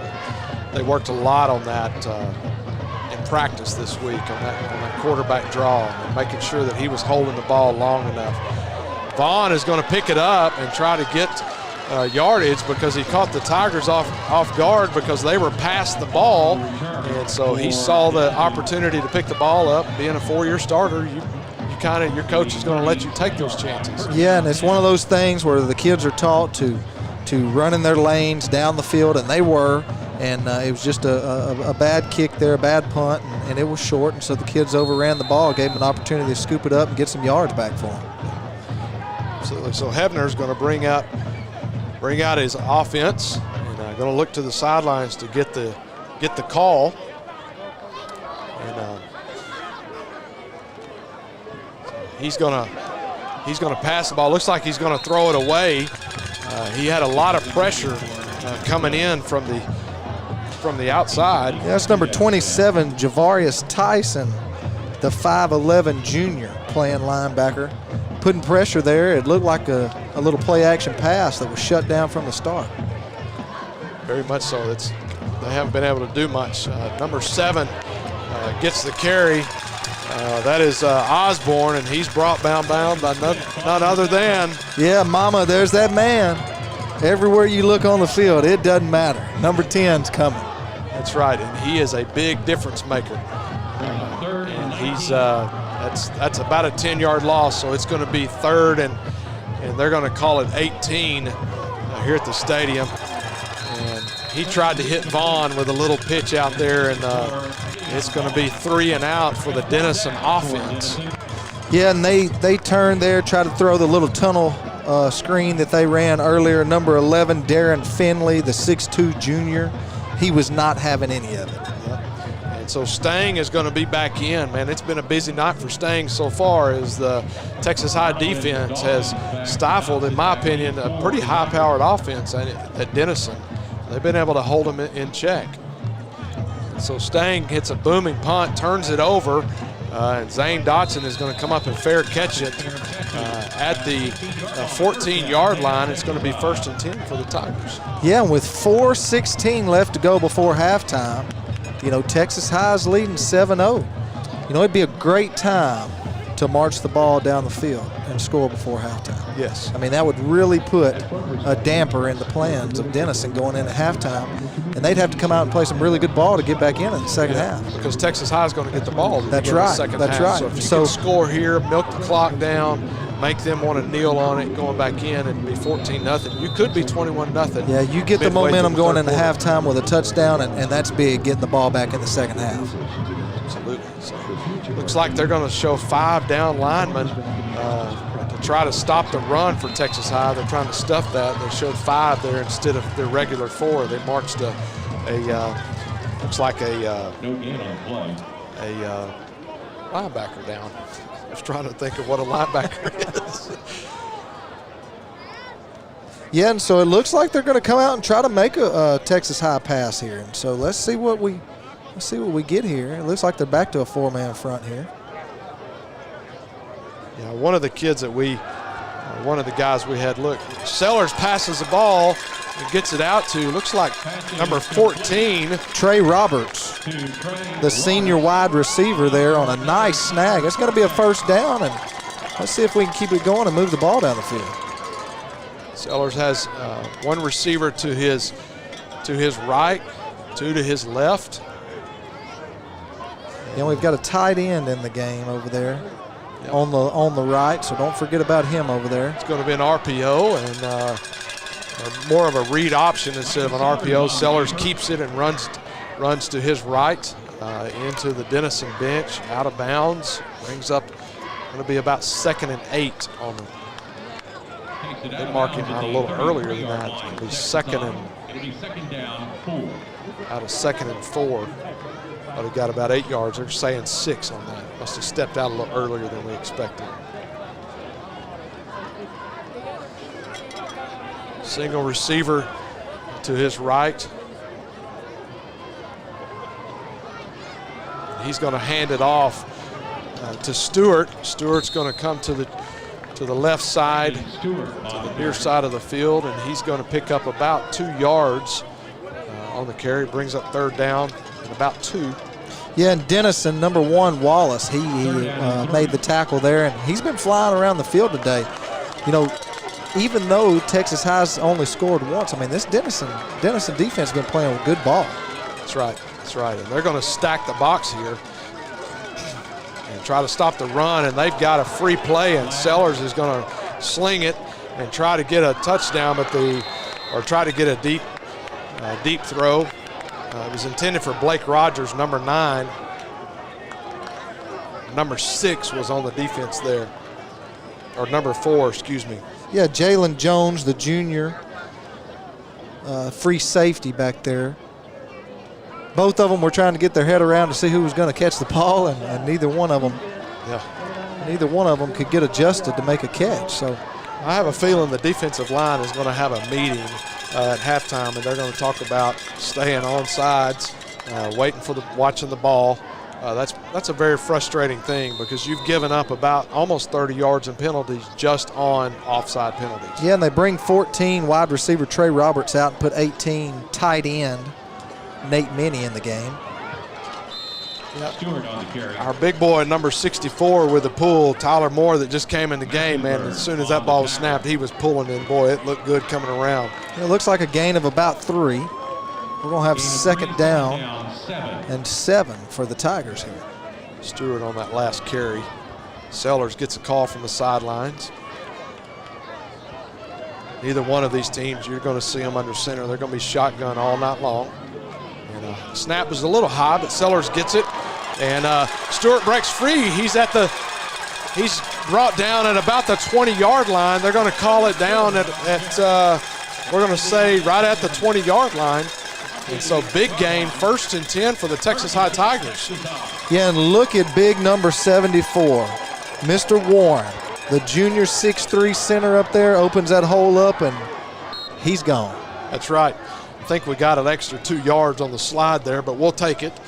And so it's going to bring up 1st and 10 at the 20-yard line. And like you said, if we can get a score in and punch it in with 1:50 left and not leave a lot of time on the clock, that could be good for Texas High going into the second half. That's right.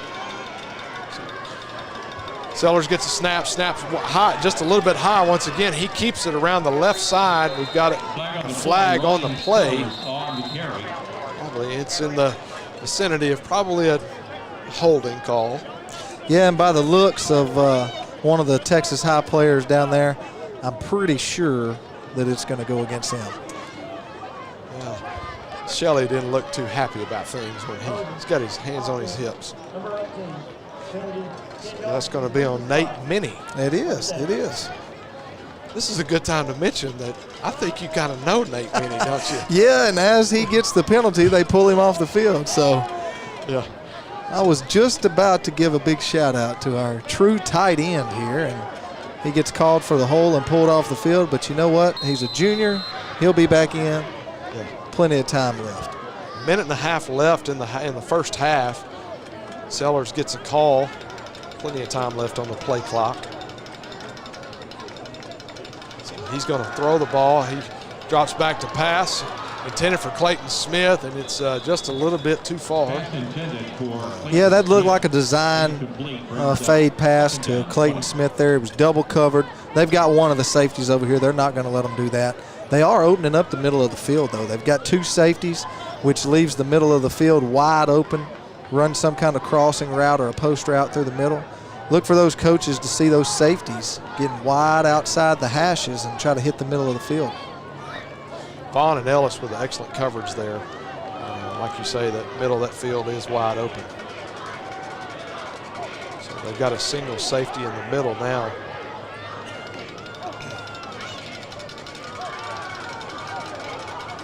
Oh, there he was. And he's going to get it, or where are they going to mark? He's going to mark him out short. Mark him out short. Ryan Sellers on the carry. Sellers on the carry on the right side. And, just gets tripped up. And it's going to bring up third down and about 11. Yeah, pardon me there. I couldn't see the other marker there.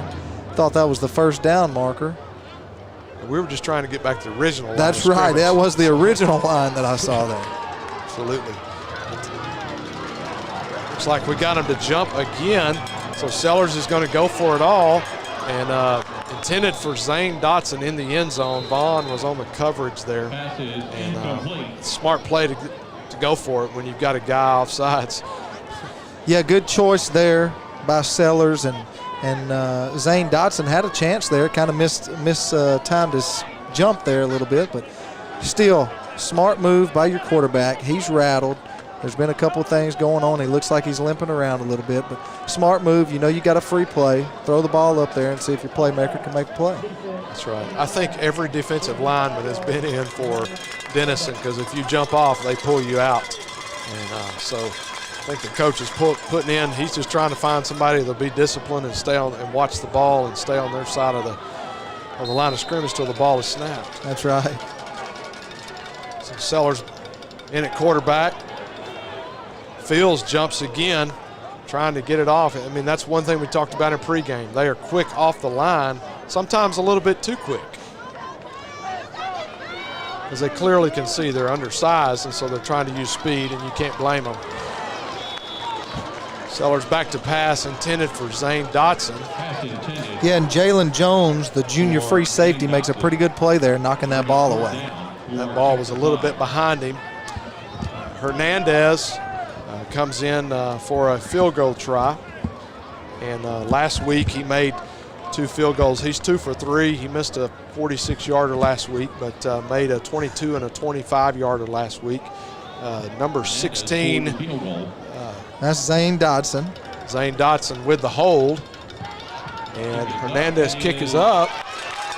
And it's good. And with 51 seconds left in the first half, Texas High takes the lead, or extends their lead to 10-0. We will see you back here in 30 seconds. Beautiful, isn't it? Beautiful, handcrafted stone is our passion, and we ensure our customers receive the quality they deserve. We stand by our word, we stand by our products, services, and work that we do. Our team of experienced craftsmen and product experts have been perfecting their craft of fabricating and installing stone since 1998. Visit the Design Center at Red River Lumber to see the many beautiful stone options available for your next project. Welcome back to Tiger Stadium at Grimm Park, where the Texas High Tigers lead it 10-0 with 51 seconds left in the first half. And man, it's been a defensive battle, Brian, in this first half. Yeah, it has, and you know that was a big score right there. Even though they didn't get in the end zone like they wanted to, I mean, extending their lead to 10 here was big right before halftime, because like we talked about, we're going to go into halftime. hopefully with a 10-0 lead, and then going to come back out and get the ball right back in the second half. So Hernandez to kick off for the Texas High Tigers. It's going to be out of bounds at about the 23-yard line, which is going to bring out a flag. So he'll probably get it at about the 35-yard line is what I would guess.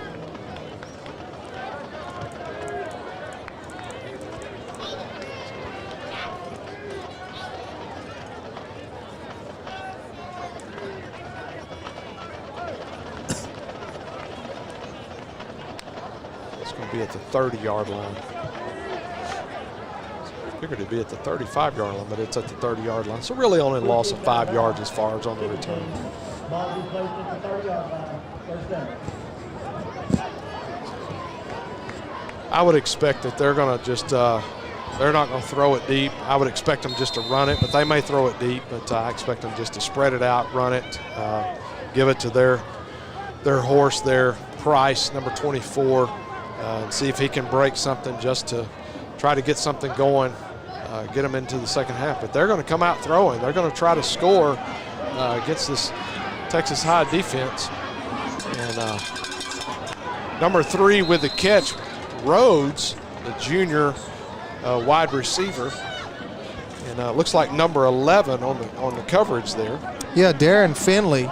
Man, it was a battle for the ball there and didn't know who had it at one time. And then it turned into a 9-yard gain. And here we go with this fast tempo again. They're going to try to score. Yeah, they're trying to score with 20 seconds left in the first half. And Clayton Smith thought the running back had the ball and turned around, and the quarterback had kept it for the keeper. It was obviously a zone read there. Yeah, number 11, Darren Finley on the tackle again, along with number 4, Jalen Jones. Looks like it's going to be a timeout here, and going to try to settle everything down and get their defense back in order and try to hold them for the next 13 seconds. Absolutely. So you're either going to run it and try to get a big play and maybe try to get a field goal, because they're field goal kickers. This is his 3rd year, so he's been kicking for 3 years. Or you're going to throw it deep and maybe go Hail Mary twice, depending on how quick you can get the ball off. Yeah, I mean, I would look for something on the outside, some kind of routes that are leading you to the sideline where somebody, if they do catch it, can either score or get out of bounds. I'm not sure they have time for 2 plays. I mean, you know, in high school football, it's hard. It's hard to get those plays in. And number 8 is already lined up down here.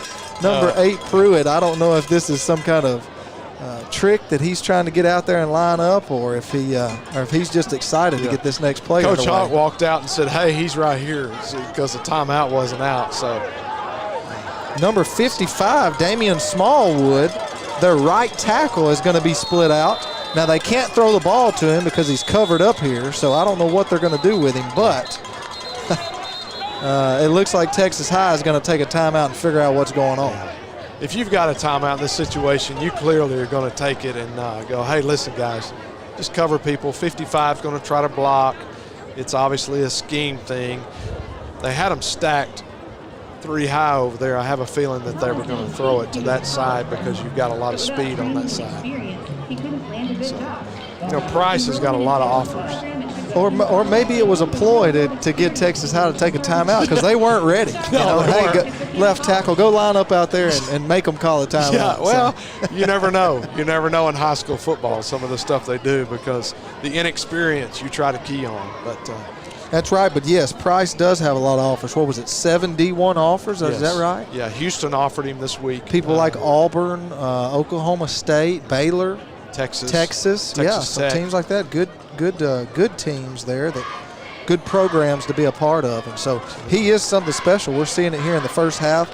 You know, he had 1,400 yards as a freshman, starting as a freshman. That's special, and but clearly he didn't have a good year last year because of injuries, but he's back this year. And they're going to come out in that formation, and they're going to be stacked on that side, and they're going to switch. They did a flip-flop on the opposite side. They're going to throw it back, and he's going to throw it deep, and we're going to be there. It's going to be a double pass, and which is not a bad idea. put something on film for your opponent next week to be looking at with 6.5 seconds left in the half. And you stand corrected. There is plenty of time for 2 plays. That's right. That's that right. was even a trick play that took a little longer to develop. That's right. And you know, this Denison offense averages 23 points a game right now. That's big kudos to Texas High for holding them under that, even half of that this half, you know. And so Texas High is going to call another timeout. They come out in the same formation with that tackle on this side just to spread the Texas High defense out. Yeah, and I don't know about number 55 Smallwood out here. I'm pretty sure they're not going to throw the ball to him, but he is athletic. Watching him jog on and off the field, he's a pretty athletic guy. And I know that you can't see on camera right now, but he's got bright yellow shoes on. And you know what? Only athletes can wear those. I'm going to tell you something. I was going to say something earlier.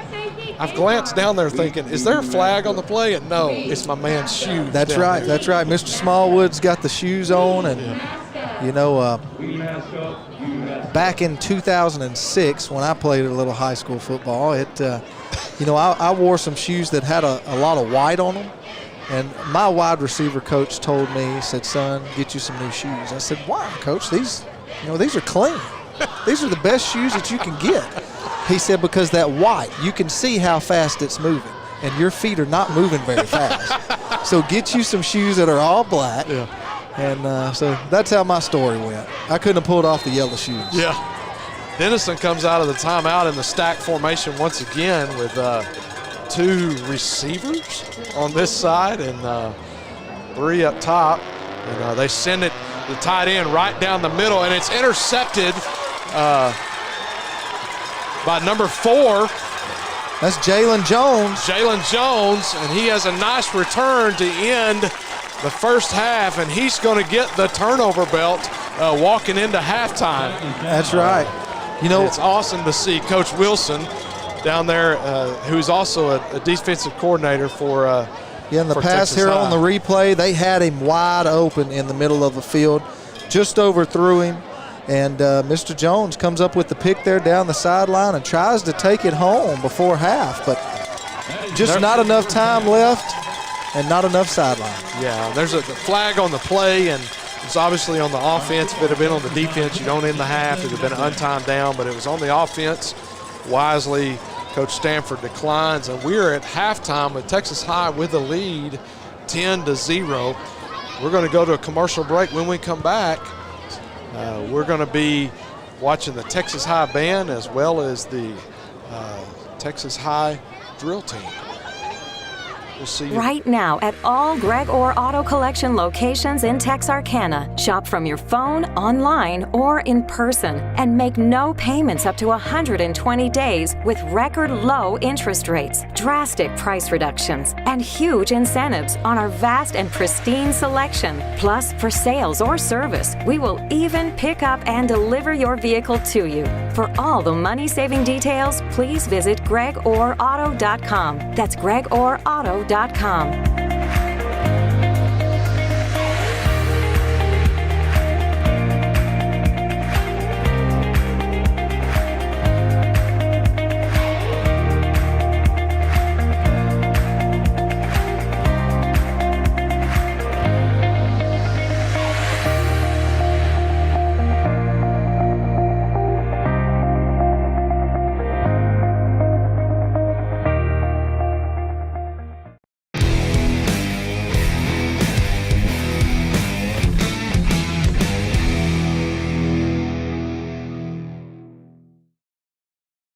Here at Texarkana College, though Dash for Cash has to run from COVID-19, the class of 2020-2021 will still dash off to college in the fall, and the BIPS program will still serve the Texas High campus.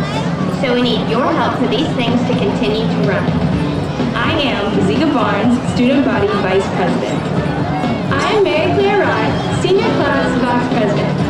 And I'm Helen Cartes, Junior Class Vice President, and we are the student committee for the Dash for Cash Scholarship Fund. We are not able to schedule the Dash for Cash scholarship run this year because we are too busy running from COVID-19. Even though the race cannot run We need our scholarship program to continue to run.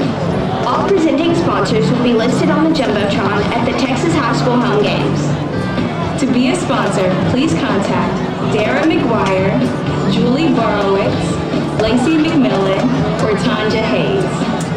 Thanks to generous community participants, $17,000 was awarded in 2020 to deserving Texas high school graduates for their volunteerism achievements in our community. The $17,000 was given to students attending universities or dual credit classes at Texas High School.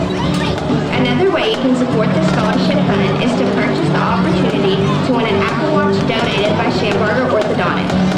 The tickets for the watch donated by Schamberger Orthodontics are $20 per ticket, and they are available to purchase from any Texas High leadership student.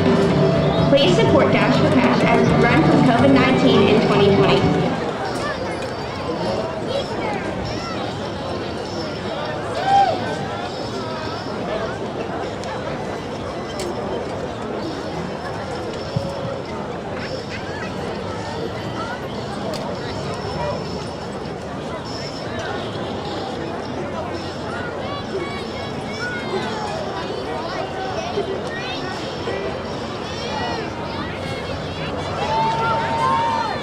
Ladies and gentlemen, the Texarkana Independent School District is proud to present to the field the 2020-2021 Texas High Steppers.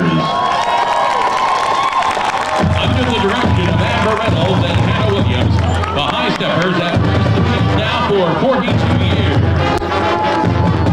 Over the past 4 decades, your Texas High Steppers have traveled as far as New York City and received numerous awards and recognition in both state and national competition.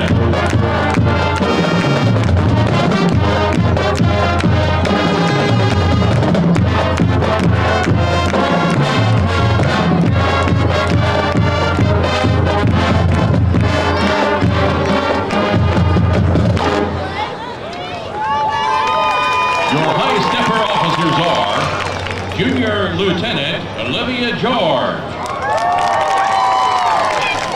Junior Lieutenant Helen Clark Hayes. Senior Lieutenant Ensley Norman. Senior Lieutenant Evelyn Patterson. And Senior Captain Mary Claire Wright. The High Stepper of the Week is freshman Ella Graham. Our staff member of the week is Ron Ferguson. Thank you, Mr. Ferguson, for all you do for Texas High School. Your Tiger family is continuously praying for your recovery, and our performance tonight is dedicated to you. Tonight, the High Steppers entertain you with their kick routine to Hit Me With Your Best Shot. Ladies and gentlemen, your Texas High Steppers.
Testing.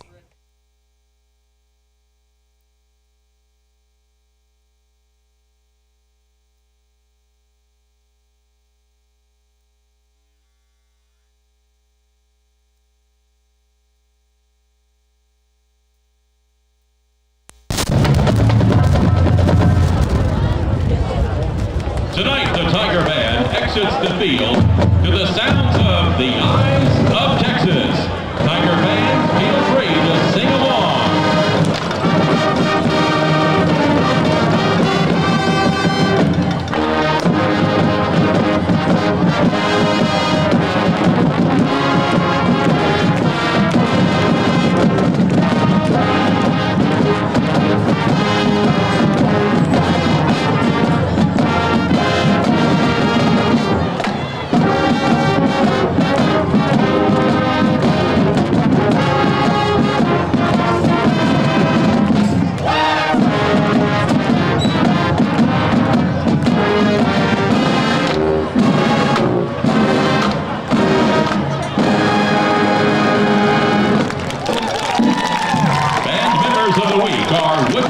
Musician Torian Lewis, percussionist Max Henry, brass musician Angel Ramirez, color guard Marley Watson. We'd like to thank the Tiger Band and High Stepper Booster Club for their continued support of our program.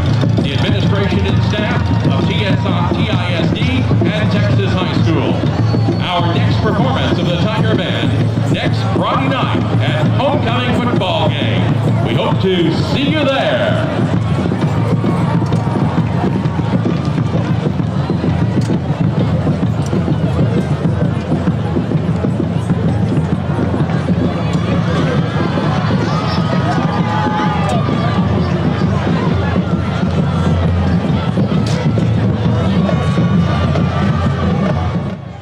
And we're back. How about that Tiger Band, Craig? Tiger Band and the High Steppers, man, there's just nothing like when they get back at it. It's good to be home again. Well, I'll tell you what, the only thing I don't stand for is the Eyes of Texas, and I see you up there hooking them and standing. So if y'all couldn't see Craig, he's up here just showing out. First time ever in the press box. You like it? Oh, it's amazing. Well, better in the press box or down on the field? I like to be on the field. Yeah. But well, this is definitely a great view. Well, it's a good time to be on the field if you're a Texas High Tiger, because they're leading 10-0 at half, and we got about 10.5 minutes until they come back and take the field. What did you think about the first half? Defensive struggle on both sides of the ball.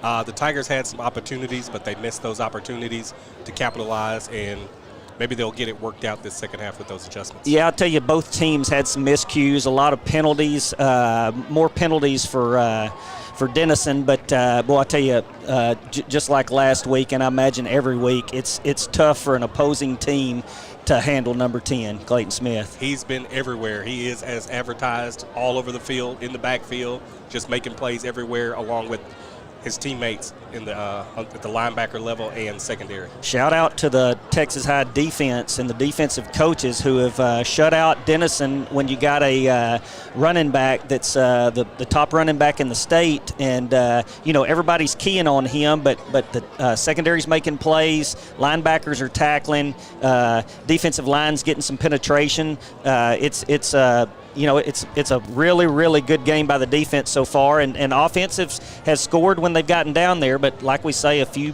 small miscues that have cost them a little field position. It's definitely tough on the team to try to stop a top-tier running back like that, but then to have a backup in Osborne to come in the game who's equally as good and is super fast, to stay on top of both of those guys like that, they've been really impressive. Then you look at Texas High's offense, and you look at both quarterbacks have played a considerable amount, and both of them have let them down. I think McHenry had a touchdown pass to Clayton Smith. Then he puts on the new touchdown chain. You see that? I didn't get to see it. I saw it earlier on the sideline. That thing's nice. And then you have Ryan drives them down at the end, and Oscar Hernandez with a big kick right down the middle, and that thing would have been good for a long ways. So the offense is doing, starting to pick it up a little bit. But we had a guy go down in the offensive line, but what we've talked about their depth.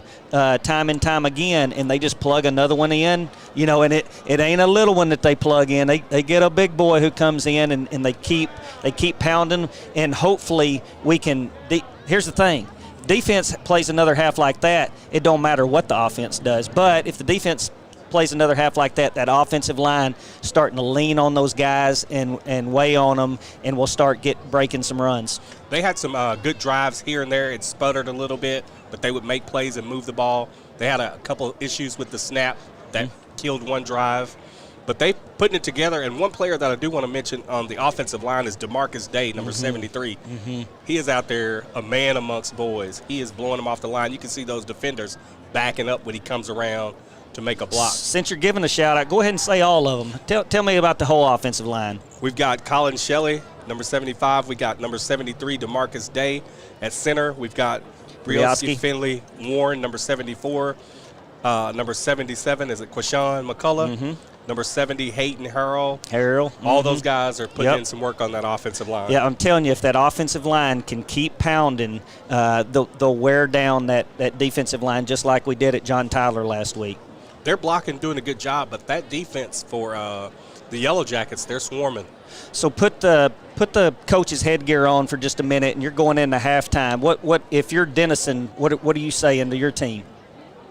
Just pretty much to stay where we are. We're still in the game. Let's not, go out and lose the game. Let's just keep playing, making plays, and hopefully we can pop something big here in the second half and try to get back into things. Yeah, I think a steady dose of their stud running back, and then they dropped a couple of passes, but we got some. If they can figure out where we're coming from, and they may have to move another man over for Clayton, but they have to do that on defense. If you see Clayton run out there, I'm hollering at number 2. You better get you somebody else out there on him, and they're having to move 2 guys over to him. But sometimes he's just too big and too fast, too physical. I'd definitely be looking to do quarterback sprint outs away from Clayton Smith if we're going to throw the ball down the field. That's right. And a couple of times early they had a little trickery lining up in some different positions. And last week the first half they threw the ball a lot and came out and only threw it twice. We're going to throw down to the field to speak with Coach Stanford real quick.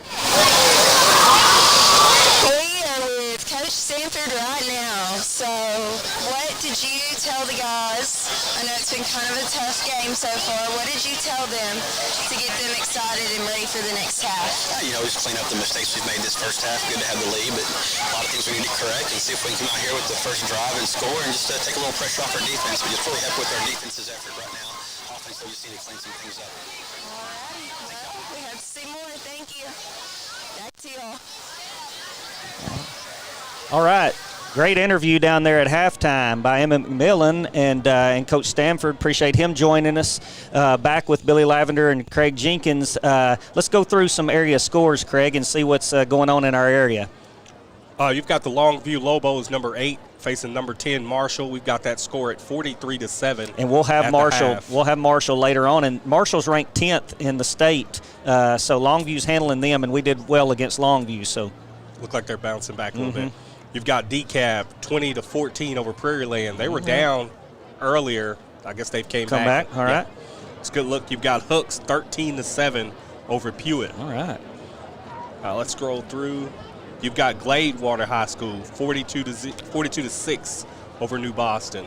And looks like over on our side of the line, looks like Carthage is starting to pull away late in the third quarter with 21-7 over PG. So that I believe that was 7-7 at half. So looks like PG's going to have to come back and mount a comeback in the fourth quarter. Here's one that we're all excited about. You got Atlanta High School 21-14 over Sabine. I called it. Hopefully they can get that win. I called it. Coach McClure's getting that ship righted, and they getting everybody healthy. You've got Queen City 7-3 over New Diana. I expected Queen City to be up by a lot more. Yeah, but all you got to do is win by 1, right? Oh yeah, that's it. You've got White Oak 14-7 over the Jefferson Bulldogs. You've got Henderson 15-0 over Athens. Scroll through some more. we're looking at Texas Dave Campbell's Texas football app, and so we don't have Arkansas, but we'll try to get an Arkansas high score here in a little bit and see how they're doing. Looks like the cheerleaders are down there. Tiger Cheer. They've had another big game. Boy, I'll tell you what, they get fired up every game, and it's fun to watch them. And my daughter gets to be a small part of that, so it's kind of cool at our house. But Tigers are starting to make their way out and gonna.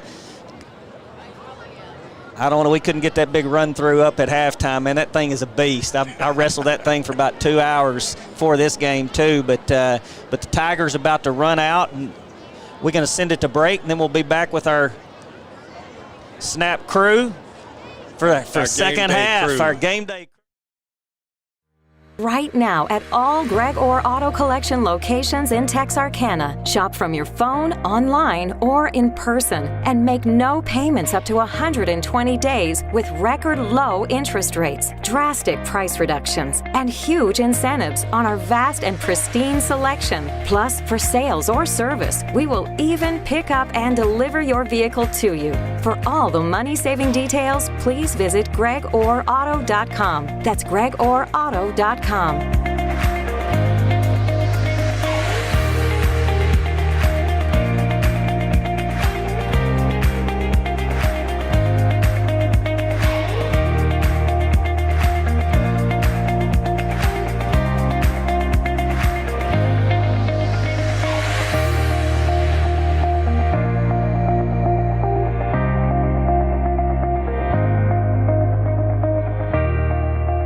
Beautiful, isn't it?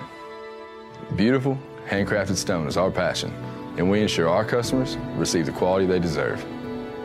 We stand by our word, we stand by our products, services, and work that we do. Our team of experienced craftsmen and product experts have been perfecting their craft of fabricating and installing stone since 1998. Visit the Design Center at Red River Lumber to see the many beautiful stone options available for your next project. A strong work ethic takes pride in a job well done. This is the kind of person you need. Express Employment Professionals can help because we understand what it takes to hire good people. It takes real people, real interviews. We find good people, matching the right skills for the right jobs. Express knows jobs. Get to know Express. Go to expresspros.com to find a location near you. Welcome back to Tiger Stadium as we close out halftime with Texas High leading 10-0 over the Denison Yellow Jackets. And Brian, I think we've got an updated score from across town, and I believe you've got that for us. Yeah, over there in my neck of the woods, we got a ball game over there at Arkansas High with 4 minutes left to go in the game. Arkansas High leads Camden Fairview Cardinals 21-14. So we've got a good game going on over there. If you're in the neighborhood and you can get there quick, you got 4 minutes. You might even get in free. Yeah. They might be handing out that free popcorn already. Yeah, them hot dogs that are left over, that's what they do at the end of a game. You know, that's what's nice. So, and we're waiting on those Denison Yellow Jackets as they're making their way back on the field. Well, at least half the team is. I don't know where there they come. And Texas High Tigers have made their way to the sidelines as they prepare to receive the kickoff. And as we're waiting to start the second half, I think we're going to wait on something else. My bad. I apologize. We're all rookies up here. And so we're learning how to do this, including Frank. And Frank is our director, and he keeps directing me wrong, and so we're going to have to work. No, my man Frank is trying to take great care of us tonight, and we appreciate him. While we're waiting on the second half to start, I just want to once again give a shout out to Morgan, to our sponsors that take great care of us. And man, I know that Morgan is expanding this. Last year he was only able to cover one game. This year he's able to cover multiple games with multiple platforms, so it's pretty amazing. And so, Brian, share some of our sponsors with us for tonight's game. Yeah, we got the Greg Orr Collection, Road Casa, Texar, Texana Bank. We got Cryo, Texarkana Emergency Center and Hospital, State Bank, and Cantera.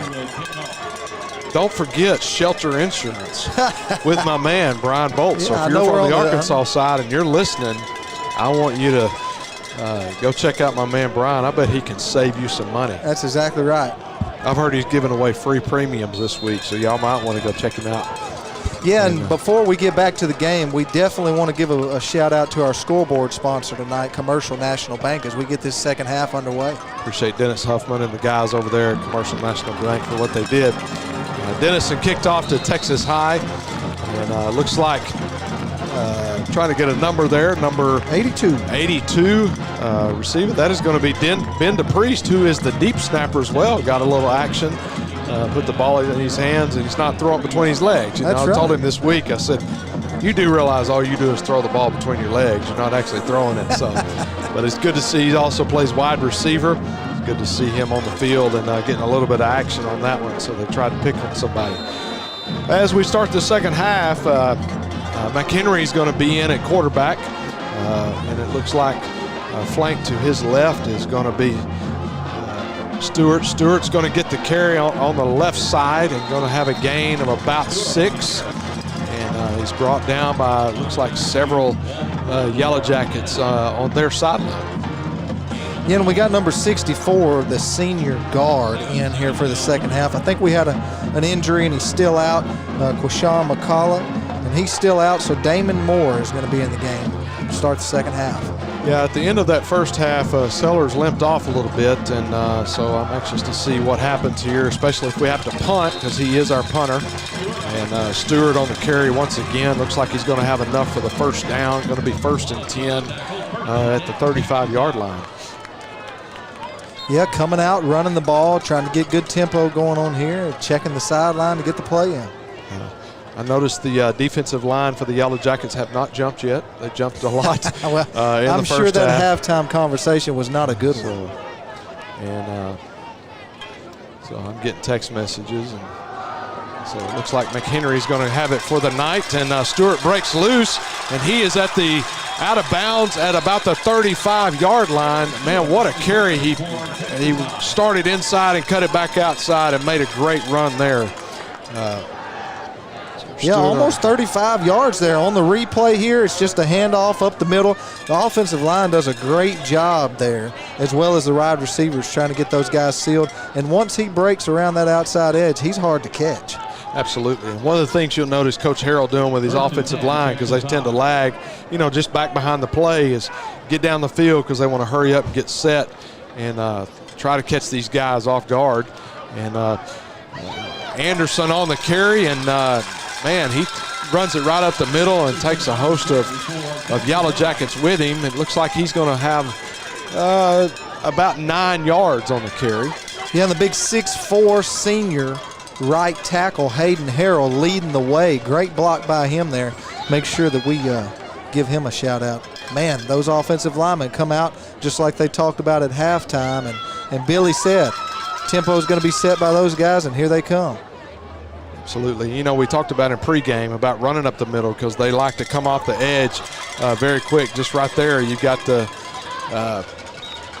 looks like Anderson was on the carry, number 25 on the tackle. Yeah. And so they're trying to come off that edge and collapse inside, but Texas High has been had a lot of success running up the middle, as we talked about in pregame. That's right, and even though it was a short game, they get the first down, and it's going to be first down for the Tigers at 21. And Tigers begin the second half with a great drive, and Anderson on the carry once again, and slips a little bit there and just couldn't quite break away.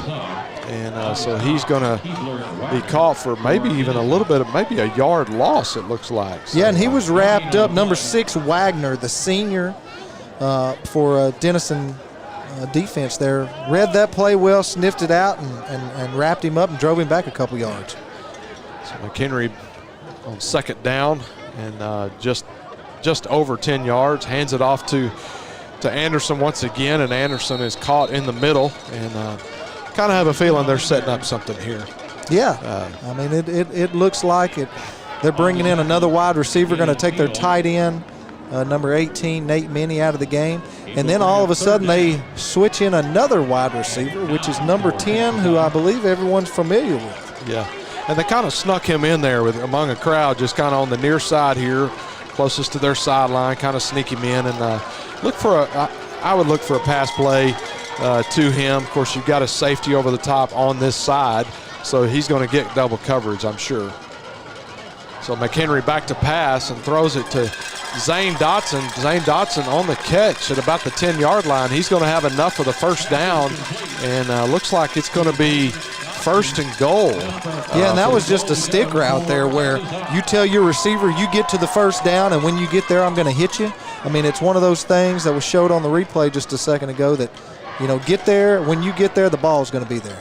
Absolutely. And, looks like we're going to see McHenry and possibly Anderson for the most of the rest of the night, and they're going to get the bulk of the load. And Anderson lowers his head and gets another couple of yards there as he's met on the right side by several Yellow Jackets. Yeah, number one, their junior Mike linebacker Wallace.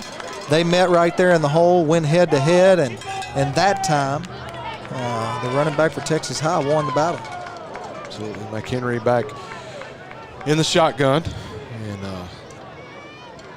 looks like he's going to take the quick slant on the inside to, looks like Zane Dotson, and he might be just short of the goal line. Going to bring up 3rd and inches. And, they're going to run in.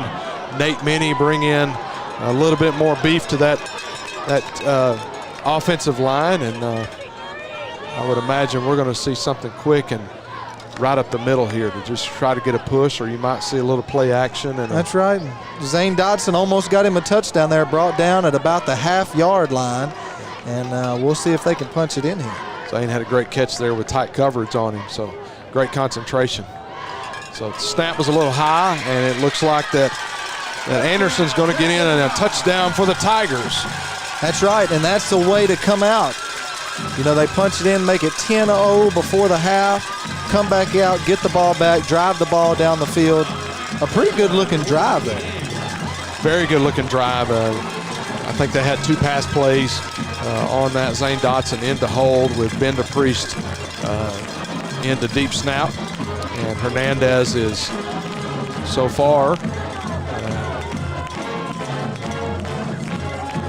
Kick is up, and it is good. And Hernandez is perfect on the season for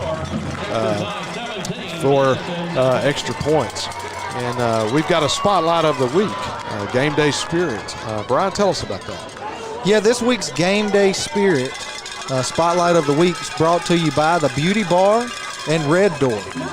This week's spotlight of the week is Lydia Horton. Lydia is a sophomore high stepper here at Texas High School. She's been dancing for over 13 years. Lydia gets pumped for Friday nights listening to Eye of the Tiger. She's the oldest of 4 kids, and her family loves to read and write. Her favorite quote is, "You can't just exist, you've got to live." And this week, we appreciate Lydia cheering on the Texas High Tigers, and we salute you as our spotlight of the week. That's right. She's a high stepper over there, so they did a great job at halftime as well as we watched it. And so as Hernandez gets set to kick off once again, you know, we talked about before halftime, if they could punch it in and make it a 3-score game, it becomes in high school football, it becomes an uphill battle, and especially as well as Texas High's defense has played. And so I look for Denison to come out, and I would imagine they're going to throw the ball a little bit more, some quick outs, some little things over the middle, just to try to get some yardage to build some confidence and open up the run game. Yeah, they've got to come out in this drive and have a little sense of urgency. I mean, it's not time to throw the towel in and just say, well, it's over with. They've still got plenty of time left in this game, but, you know, they've got to come out and get a score here to get themselves back in the game, because if they give that Texas High offense the ball back again, I'm scared this guy may get out of hand. Yeah, Vaughn on the return there, and he's going to take it out to about the 27-yard line, and it's going to be first down and 10 for Denison for the Yellow Jackets. Usually the band takes the third quarter off, but with COVID stuff, they're going to keep playing and during the third quarter. So it's great to have the band and just the sounds of football. It's awesome to have. Number 24, Price, is going to take it off the right side between the guard and the tackle there. And and he's going to have a gain of about 3 yards, brings it out to the 30-yard line. Hefner's he's going to pitch it out to Price, but there's a host of, it looks like number 7, Caleb Arnold is the first one there that breaks up that play, and it's going to be a loss for the Yellow Jackets. It's going to bring up a 3rd and 10. Yeah, and here on the replay, you see the little toss play there out to the running back, and there was just nothing going, driven down for a loss. And you can good see, play by the defense there. Absolutely. You can see the middle linebacker, the Bulldog. He's out there once again right in the middle of that play. And they're gonna try to throw it out to Price, and he looks like he's going to be tackled for a loss. Yeah, and that was very good coverage by number 15, Marcel Beaver, the junior corner, standing out there at 5'9", 160. He stayed at home. They turned, threw a little swing pass out in the flats, and he sat there and made a good tackle. The interesting part is they're throwing away from wherever Clayton is, which is what Billy and Craig talked about at the halftime. They've got to go opposite. Well, they try that, and Derek Brown on the other side was having nothing of that. You bring it to my side, and I can play just as good. So That's he right. did a That's great right. job there. Stang is in the kick once again, and fair catch by number 7, Caleb Arnold. And it's going to bring up 1st and 10 for the Tigers at the 42-yard line. Excuse me, the 41-yard line. Yeah, and this right here is going to be the tail of the game. I believe if Texas High takes the ball and drives it down and scores, that may be the last dagger that's needed to win the war. Yeah. So if Denison wants to stay in this game, they're going to have to stand up and have a big defensive stop right here on this drive. So let's see what happens. I'll tell you what, this Texas High offensive line has done a phenomenal job tonight, and a great job. That ball's complete. And a flag over there. That ball's complete to Caden Miller, the tight end, or the H-back tight end, and it's a gain of 5 yards. Got a late flag that came in. Looks like it might have been a late hit. Yeah, number 22, Ellis, I think, is who they're going to call it on, and I think after the play that he gave a little extra shove on the sideline over there. I see he's been pulled off to the sideline, and his coach is over there talking with him. So you know, sometimes it's just a frustration penalty. You know, you're trying to make something happen, you get frustrated, and it just things like that happen in high school, and I mean you see it in college and in the pros as well. When you're down by 17 and you're really expecting to have a good year, and then you come out and it's like this. And he's got Blake Rogers, and Blake Rogers is in for a score, and it's a Texas High Tiger touchdown. And I love that kid. That kid was at my house when he was in 6th and 7th grade, and I saw him at practice the other day, and he come over to me and had the deepest voice, and I'm like, this is weird. So proud for Blake to get him his first TD of his varsity career. Yeah, and a 39-yard strike, as you can see here on the replay. I mean, a beautiful pass from number 12, Bryson McHenry, to number 9, Blake Rogers. The kick is up, and it is good. Yeah. Hernandez stays perfect on the season from PAT range as he brings the score 24-0.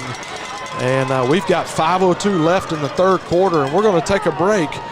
And we're going to hear about the Fan of the Week. Yeah, this week's Fan of the Week brought to you by the Beauty Bar and Red Door. Fan of the Week this week is the Cummins family. When asked, Kelly said, "I love all Texarkana football with different atmospheres, teams in town, and the history of each district. But my little Tigers are especially proud of their Texas High team coming from Morris Elementary and Texas Middle School. We love getting to see those Texas High players, high steppers, cheerleaders, and band members from Spirit Days at school. We appreciate you, the Cummins family, and they are our Fans of the Week." Well, we appreciate the Cummins family. You just got, if you live in Texarkana, you got to love high school football, but you got to especially love the Texas High Tigers. It's going to be a fun season, as you can tell. And, you know, Coach Stanford has been through a lot here at Texas High, and this being his fourth season here at Texas High. And, you know, it's, you know, he's had 2 player deaths and had a coach pass away in that time frame. And, but, man, just to see him having success and seeing these kids playing Stanford football, it's a lot of fun. And so they're having a lot of success tonight. And so I look forward to, we may be trying to search for names on the roster tonight, because I have a feeling that some of the starters may come out in the fourth quarter, and he's going to play some of these young kids, which is great for down the road, get some experience, not just get them a letter jacket, but get some experience and ready for that big, deep playoff run, or for the district run and then playoff run.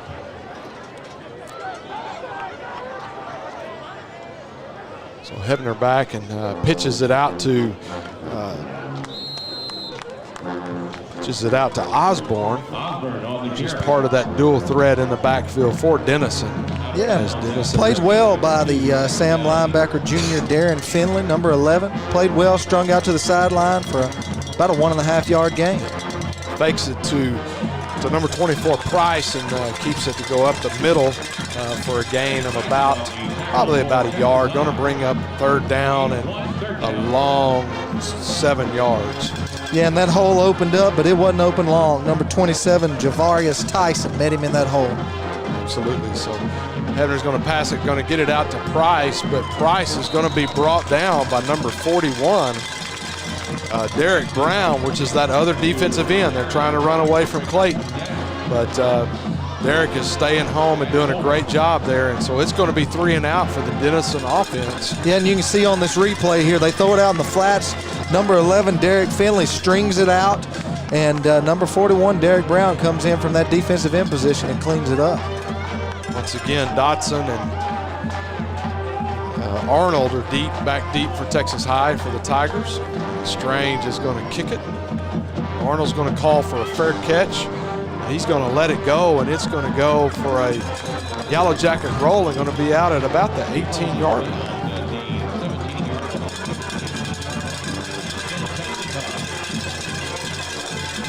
So, and with 3:42 left in the third quarter, Texas High is going to take over at the 18-yard line, leading 24-0.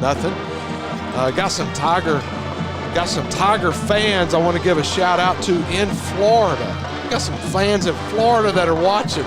The Graves family. Their daughter Allie was on one of the high steppers last year. She was actually an officer, and so they're watching from Florida tonight. And, so I want to give them a little shout out. McHenry back in at quarterback, and as we expected, number 20 Anderson is back in, and he's going to get the carry, and it looks like he's going to have about 4 yards on the carry. Going to have second down at about the 23-yard line. Yeah, number 25, one of their linebackers, Briscoe. He's been all around the field tonight. You know, he met the back there and wrapped him up and drove him back, even though there was a 5-yard gain. There is a 5-yard gain. I see Minnie back in at tight end. Kenner's in. Arnold goes in motion. And they're going to run right up the gut of that defense, as we talked about. Once again, we talked about it pregame. This is probably one of the keys to victory, was getting after keeping those defensive ends out of the play. And I haven't called either one defensive ends. We haven't called their name all night long. That's right. That's right. And on this replay here, if you watch number 73, DeMarcus Day with the pancake block, they were blocking everybody, including the ref. Hey, sometimes those refs get caught a little bit. And McHenry chooses to pull it down, and for the first time, we're going to call number 32 Fields' name once again. He has watched him on film, and he's a motor, but tonight they've shut him down. They've stayed away from him a little bit. Yeah, and that was just a little read. They were reading. Yeah. They were reading the defensive end. He stepped upfield. You know, it should have been a give. He pulled it. You know, sometimes you can't tell exactly what he's doing. So, but you know, overall, man, it's been a good job by the quarterback, running back, on giving and pulling. But that time, the defense won that battle. Yeah, McHenry back to pass. The ball is short, and Dotson Turns around, wondering why he didn't get a flag on that. Felt like he was held. Felt like somebody had a hold of his jersey from behind, and so I bet the back judge you couldn't find his flag down in there. So. Well, the umpire sure didn't, because he's still recovering from being blocked by one of Texas High's linemen a minute ago. Yeah. So McHenry tries the hard count with it 3rd down and 11, trying to get a free 5 yards. And, you know, I tell you what, in the NFL, Phillip Rivers is really good at that hard count, and so is Aaron Rodgers. They gain more yardage off of that hard count. And so McHenry back to pass, and he's going to take off and run with it and try to gain as much yards. He cuts back inside, and I think he may have enough for the 1st down. It's going to be close. Yeah, the guy on the ball side of the field looks like he's got it a little short. The guy on this side of the field I thought had it marked. Yeah. Oh, they're going to give it to him. The referee's going to give it to him. I saw Shelley headbutting him. I'm like, hey, don't knock our quarterback out. You're a big boy. That's a big headbutt. So the left tackle over there, we don't need to injure a quarterback. So they're just a little fired up for him. You know? That's right. That's right. So, and Coach Stanford's going to call a timeout. And so with 1:39 left in the 3rd quarter, your score is Texas High 24, Denison 0. And we'll be back after this message from our sponsors. A strong work ethic takes pride in a job well done. This is the kind of person you need. Express Employment Professionals can help, because we understand what it takes to hire good people. It takes real people, real interviews. We find good people, matching the right skills for the right jobs. Express knows jobs. Get to know Express. Go to expresspros.com to find a location near you. Welcome back to Tiger Stadium. Your score is 24-0 Texas High here in the 3rd quarter with 1:39 left. Man, what a beautiful night for football, Brian. This is football weather. And, man, I'm seeing people, they're not fanning or anything, but they're looking for heaters. They got jackets on. It's sweatshirt weather in Texas. Well, I can tell you what, we sure feel good in here. I can promise you. You know, that pregame show, the sun barely went down. I was freezing out there, and thank God that we get to be inside this booth. Some of us looked at our weather app and got dressed appropriately. That's right. That's right. Henry back to pass, and he's going to be swarmed by that Yellow Jacket defense, and that is the 1st sack of the night for the Yellow Jackets. And he was brought down by, looks like number 25. Briscoe. That's Briscoe. He's been flying around the field everywhere tonight. Like I said, he's a pretty good defensive player for Denison. Absolutely. So you know what makes a good linebacker? Good defensive line. So if that defensive line is respected and you're having to double team those guys, that's going to leave somebody a gap to get into. So Henry hands it off once again to Anderson. Anderson's going to go ahead, and he's going to get about 8 on the carry, and it's going to be, looks like a 3rd down and 12. Yeah, nice block in that time by senior right guard, number 64, Damon Tyler Moore. He's in for the injured starter, McCullough, and he has been pulling his weight. So, and if you can see him on the screen, he's a pretty big boy, so that's a lot of weight to pull. There's about 25 seconds, about 10-second differential between the play clock and the game clock. So Texas High is going to be able to, with this play, run it out, depending on the result of this play, run it out to go into the 4th quarter. So depending on where they mark it, that was a nice little about 10 and out. It looks like about 12 and out. And the replay on the screen. Referee's checking. He's not sure, but I'm thinking he's got a 1st down. And so when they wind the clock, that's going to bring us to the end of the 3rd quarter. And he's going to wind it right here, and it's going to be the end of the 3rd quarter. And we're headed into the 4th quarter with Texas High on top, 24-0, and driving once again. We're going to take another break, and we will see you on the other side of the commercial.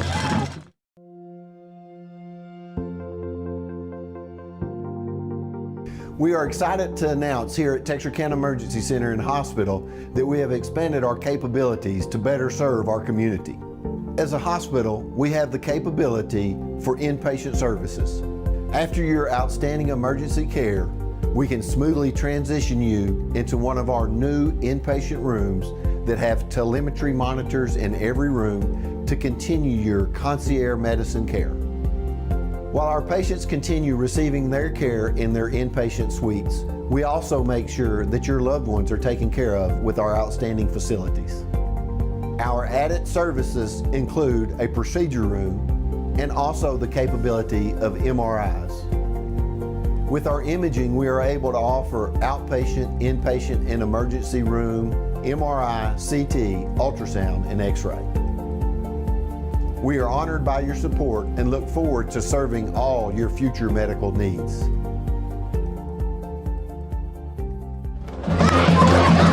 Welcome back to Tiger Stadium for the final quarter of tonight's game with Texas High leading 24-0. We're going to flip ends of the field. As we do that, my son in Springfield, Missouri is listening and watching us. He's already been texting me. He was excited for his buddy Blake Rogers to get a touchdown a while ago. McHenry back to pass. There was a mix-up on that route. I think somebody ran the wrong direction or there was pass interference because. Yeah, I think Coach wanted a little pass interference there. As you can see on the camera, he's giving this official an earful, and now he's turning and giving the other one an earful. He wants to know where the flag is. I think he was inviting them to Thanksgiving dinner. That's what he was doing. If you guys want to come over, I'd love to have you for Thanksgiving. That's usually what Coach Stanford does. Well, you know, even as a coach, it doesn't matter if the game's out of hand. You want the guys to call the game, throw the flags. This other official down here is throwing his hands up like, hey, I got family visit. I can't come over, Coach. Yeah. So, Anderson on the carry, gain of about 2. It's going to bring up third down and about 8. And let me tell you, I don't know who the sponsor is. I see a few on the scoreboard, but someone needs to sponsor Texas High's offensive line. Somebody needs to buy these guys some IHOP gift cards because number 73, DeMarcus Day, just pancaked another guy. Does not surprise me. Day is, we have a powerlifting meet for FCA at the beginning of the second semester, and he was one of our winners this year. He's a dude. He can go for it. So. And that pass was intended for number 14, Trey Roberts. It was a little underthrown there, a little out of his reach, but got an injured Yellow Jacket right in the center of the tee. 32 Fields, who had 5 sacks last week. Yeah, he's just shook up a little bit. Doesn't look like he's too hurt. It's always good when you see a young man get up and walk it off the field and be able to play another down. I'm thankful it's not a knee injury. It looks like maybe a hand or something, but it's like you said, he got up and walked off the field. And we got a new punter in. Zane Dotson's going to punt for us. Kind of tells us, I think Ryan might be done for the night. Number 2, Vaughn, the senior 4-year starter. He's back deep to receive. Nice punt. Calls for a fair catch, and if he can get it, oh man. So Roberts had his hands on it and just couldn't stop his momentum and carried it into the end zone. But man, Zane Dotson, first punt of the night and the first punt of the year, actually. Man, what a punt. Great job. Yeah, I know you can't see the fans here at Tiger Stadium, but there's bell cows going on, and they're ready. Yeah, they're celebrating. Billy Lavender is probably one of the biggest reasons there's bell cows out here. And I keep telling him this is Texas High, not Mississippi State. That's right.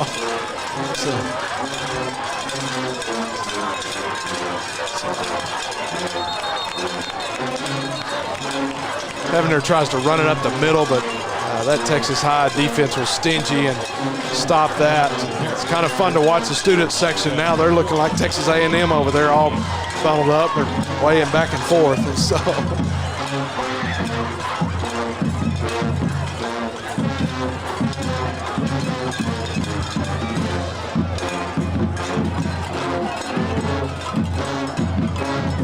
There's a pass out to the flats, complete to number 24, Price. And he's upended, looks like for about six-yard gain.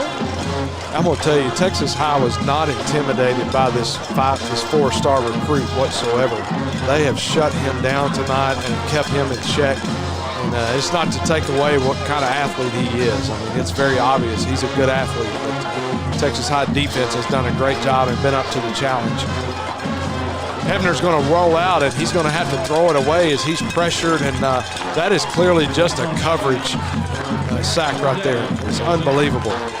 Yeah, and there he is again, number 21, Jackson Halter. We've called his name all night, giving pressure on the quarterback there, as well as his linebacker buddy, number 27, Javarius Tyson. If you watch here on the screen, the quarterback rolls out, got good pressure from the defensive end, and here come these linebackers flying up, and Hefner doesn't want any of it. He's been running around all night and can't get anything going. They've kept him off balance, which is what you want your defense to do. That punt hits a Texas High Tiger, and so that is a live ball. And so it's going to look like Denison saying that they have it. And the umpire has pointed saying that way. That it is going to be a yellow jacket ball. That ball clearly hit a Texas High Tiger right in the back. Some of those things are just unavoidable. You're not going to see it. It was a wobbly punt. Not one of his best punts, I'm sure, but worked in their favor.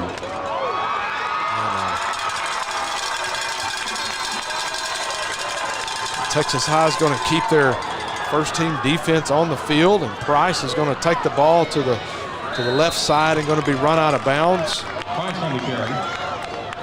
Several Texas High Tigers, going to be a gain of about 2. He's run out of bounds, strung it out, number 41, Derek Brown.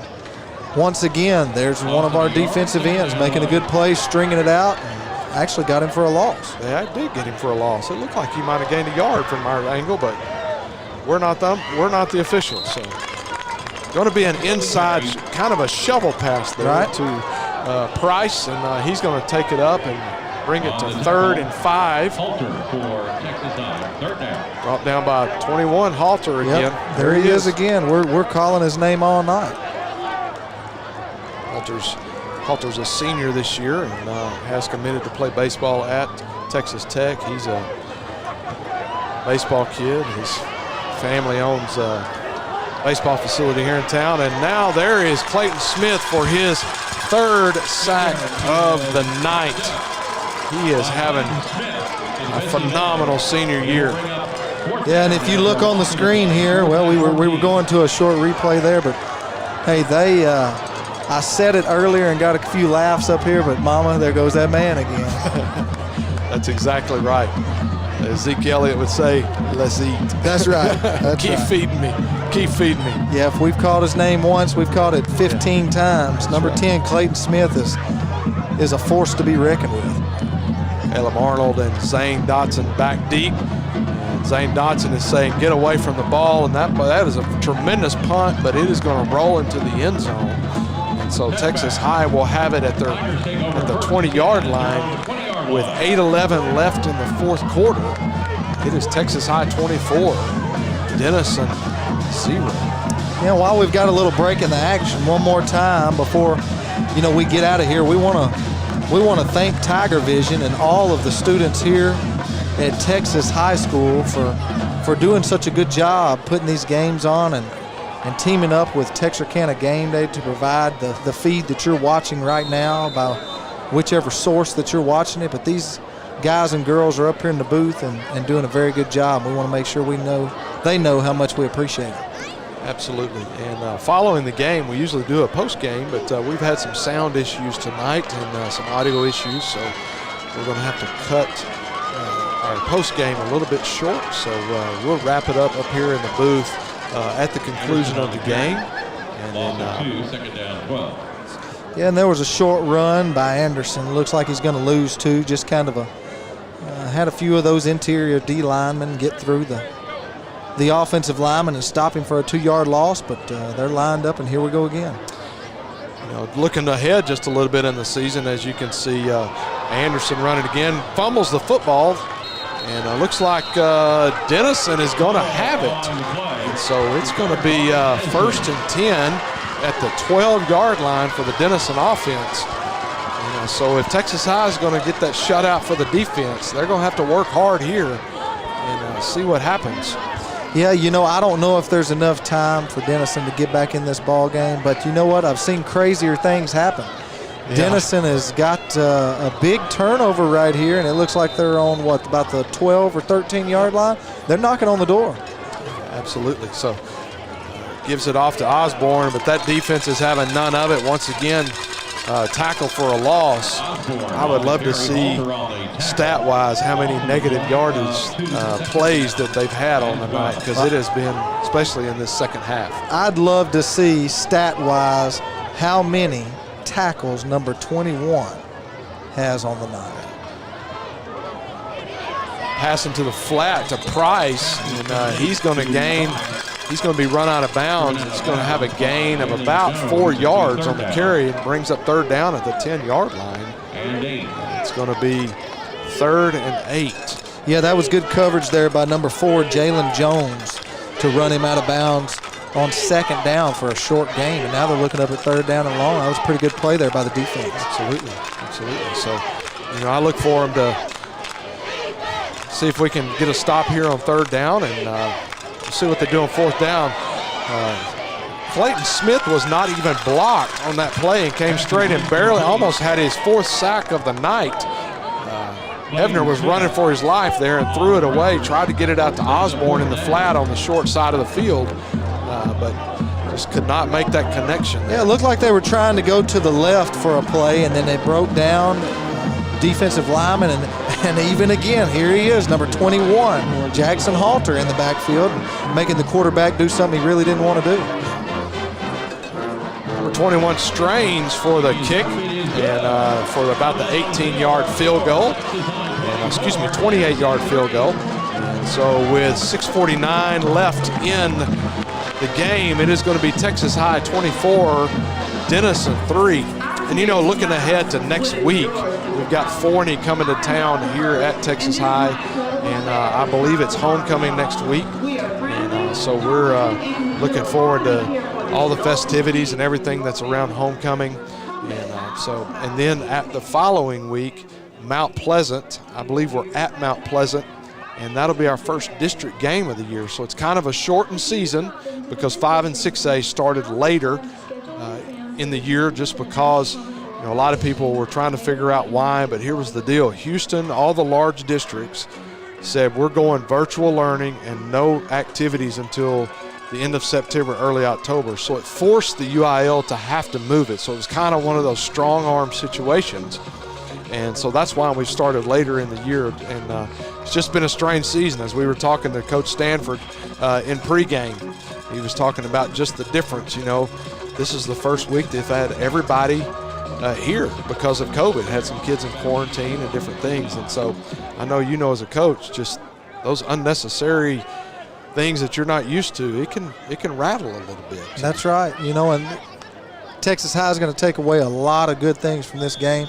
I think people around here have something to be excited about. Absolutely. I mean, you've got 3 good programs here, here in the area with Pleasant Grove, Texas High,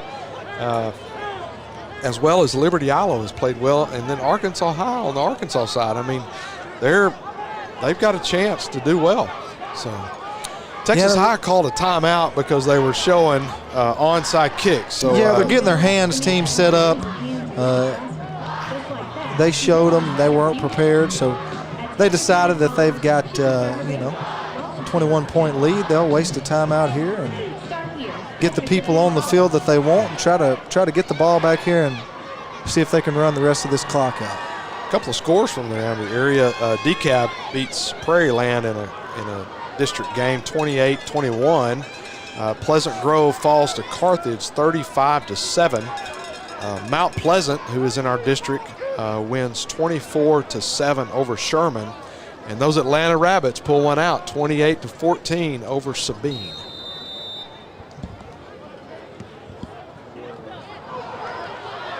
Oh, just get on the ball. There you go. So it looks like Denison's going to get the onside kick. Yeah, so the coach is going to tell. Osborne, he's everywhere. That's right. That's right. It looks like number, let's see who that is there. That's Zane Dodson. No, he tried to get it and run with it instead of just falling on the ball, and he couldn't advance it there anyways. So, this is a learning experience, and that's exactly what the coach is down there telling him right now. Absolutely. So, we'll try it again. In these pre-district games, these are the things you work on, and it just tells you what you got to work on. And so Hebner's going to get back. He's going to be back to pass, trying to set up. And here comes, Clayton misses him. He spins out of it. He was in the grasp. Hebner gets it off. And, man, that was a great play to keep that play alive. Number 7, Osborne on the catch.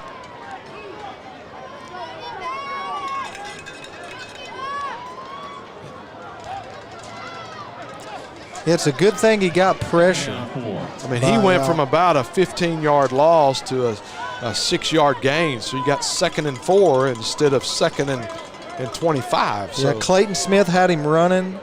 That's a good thing that he did, because there was a wide receiver on the far side of the field streaking wide open down the sideline. Yep.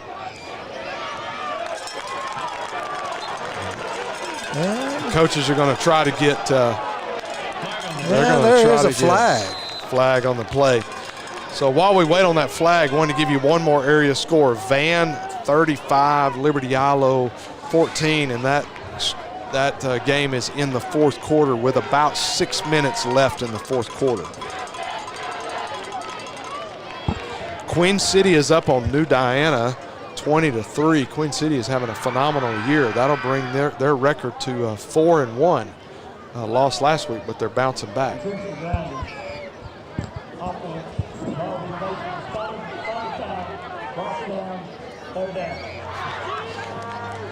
I think the referee was trying to remember what he was supposed to do with his hands. Yeah, he wasn't sure, and that is, that penalty will make them lose a down here, and so. It's like the old Saturday Night Live commercial. What do I do with my hands? That's right, that's right. Or the skit. So.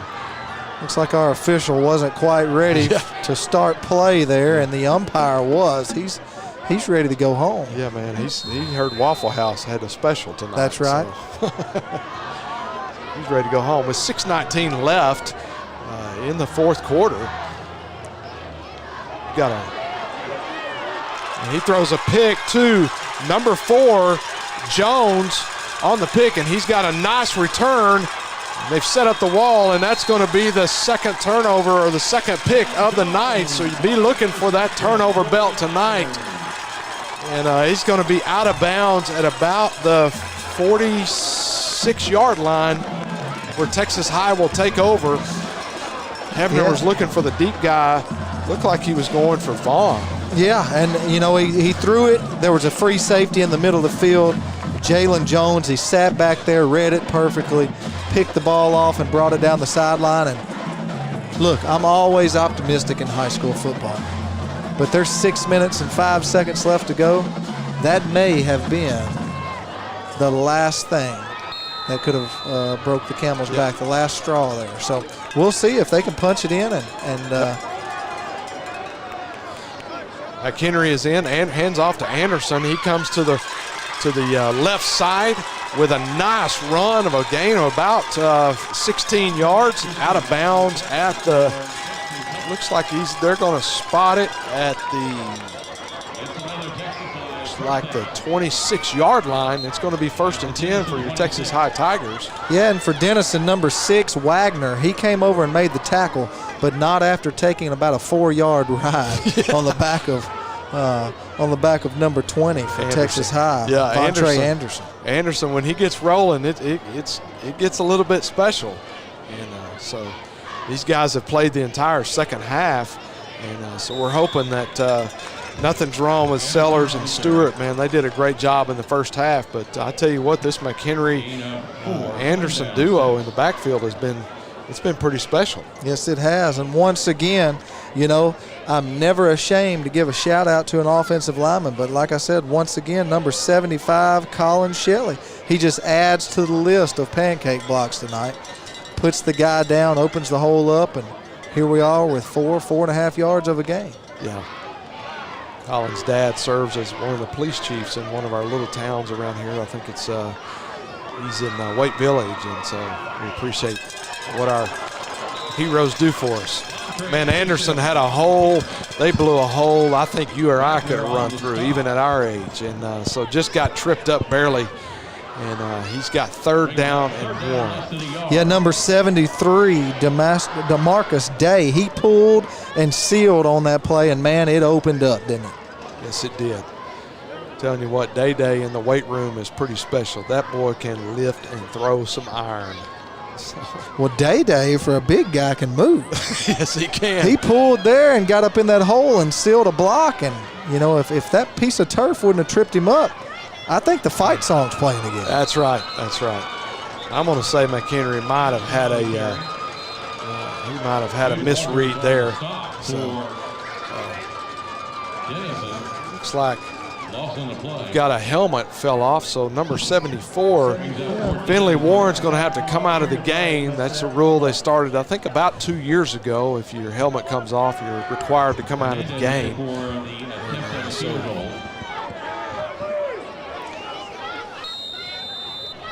Trying to get all the personnel in. So we're going to go for a kick here. Kick is up, and it is going to be no good, as it is wide right. And so that score with 3:32 left in the 4th quarter is going to remain 24-3. Hernandez, it was a great snap and a great hold. He just pulled it just a little bit there. And, so he'll work on that this week, and we're going to be good for the year. It's always good to have a kicker in high school. It can be the X factor in close games. Oh, no doubt, no doubt. And they're hard to find. You get some schools, they go for 2 every time. So I've had a theory. I've always wondered why more teams didn't go for 2. Because if you go 50-50, you get 50% of them, you break even. If you up that, I mean, you're ahead of the game, but you can't get coaches to buy into it. They all say, nope, I'm going to take the sure deal.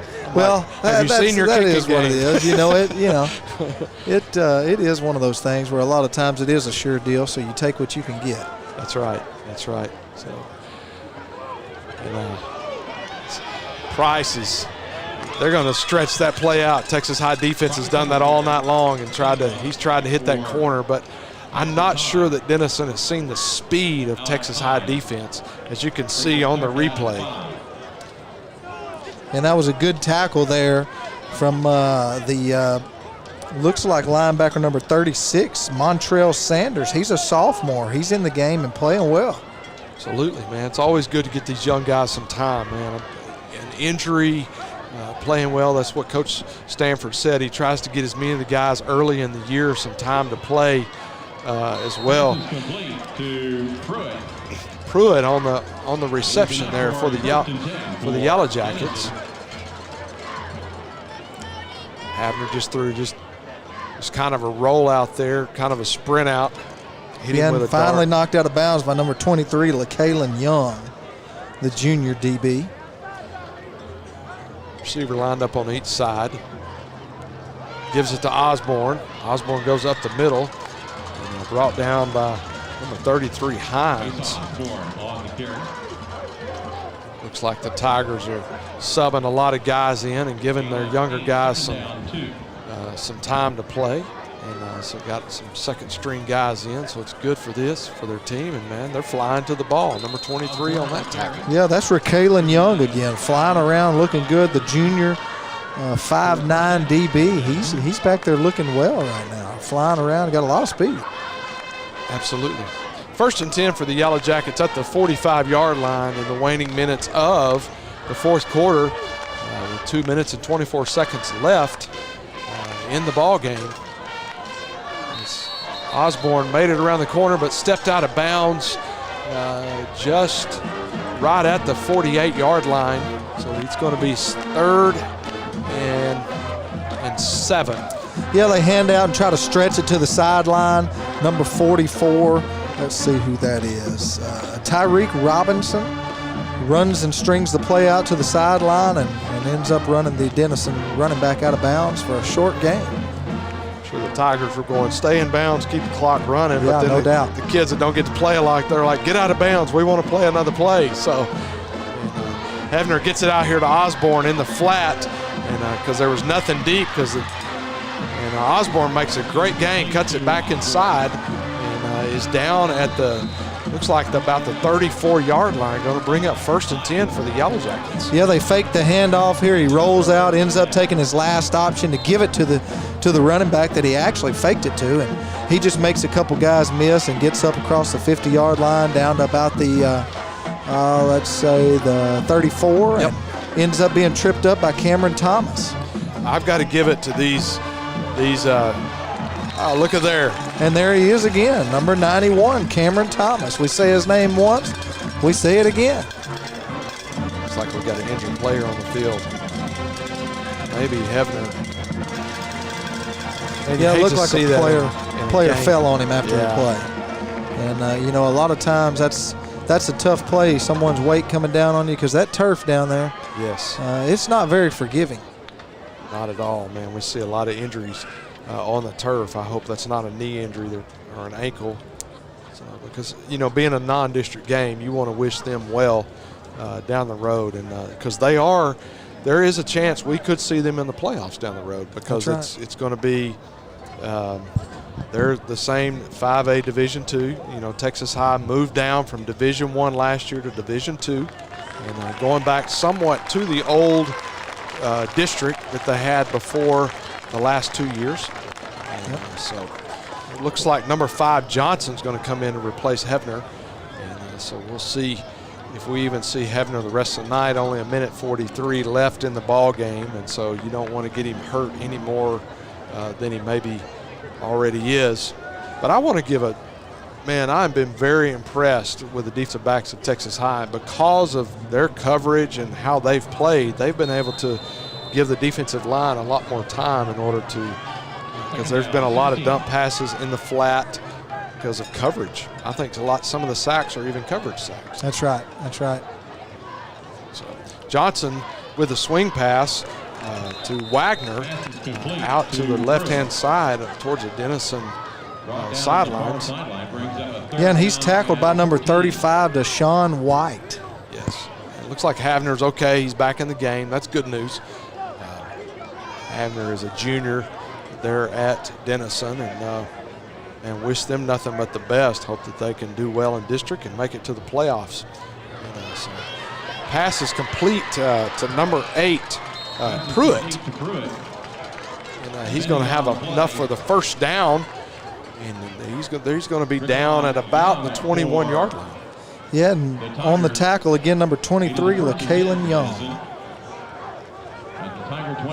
It's fun to call some of these names that may not get called very much throughout the season. So it's a Hefner back to pass, throws it out to Price to the right-hand side.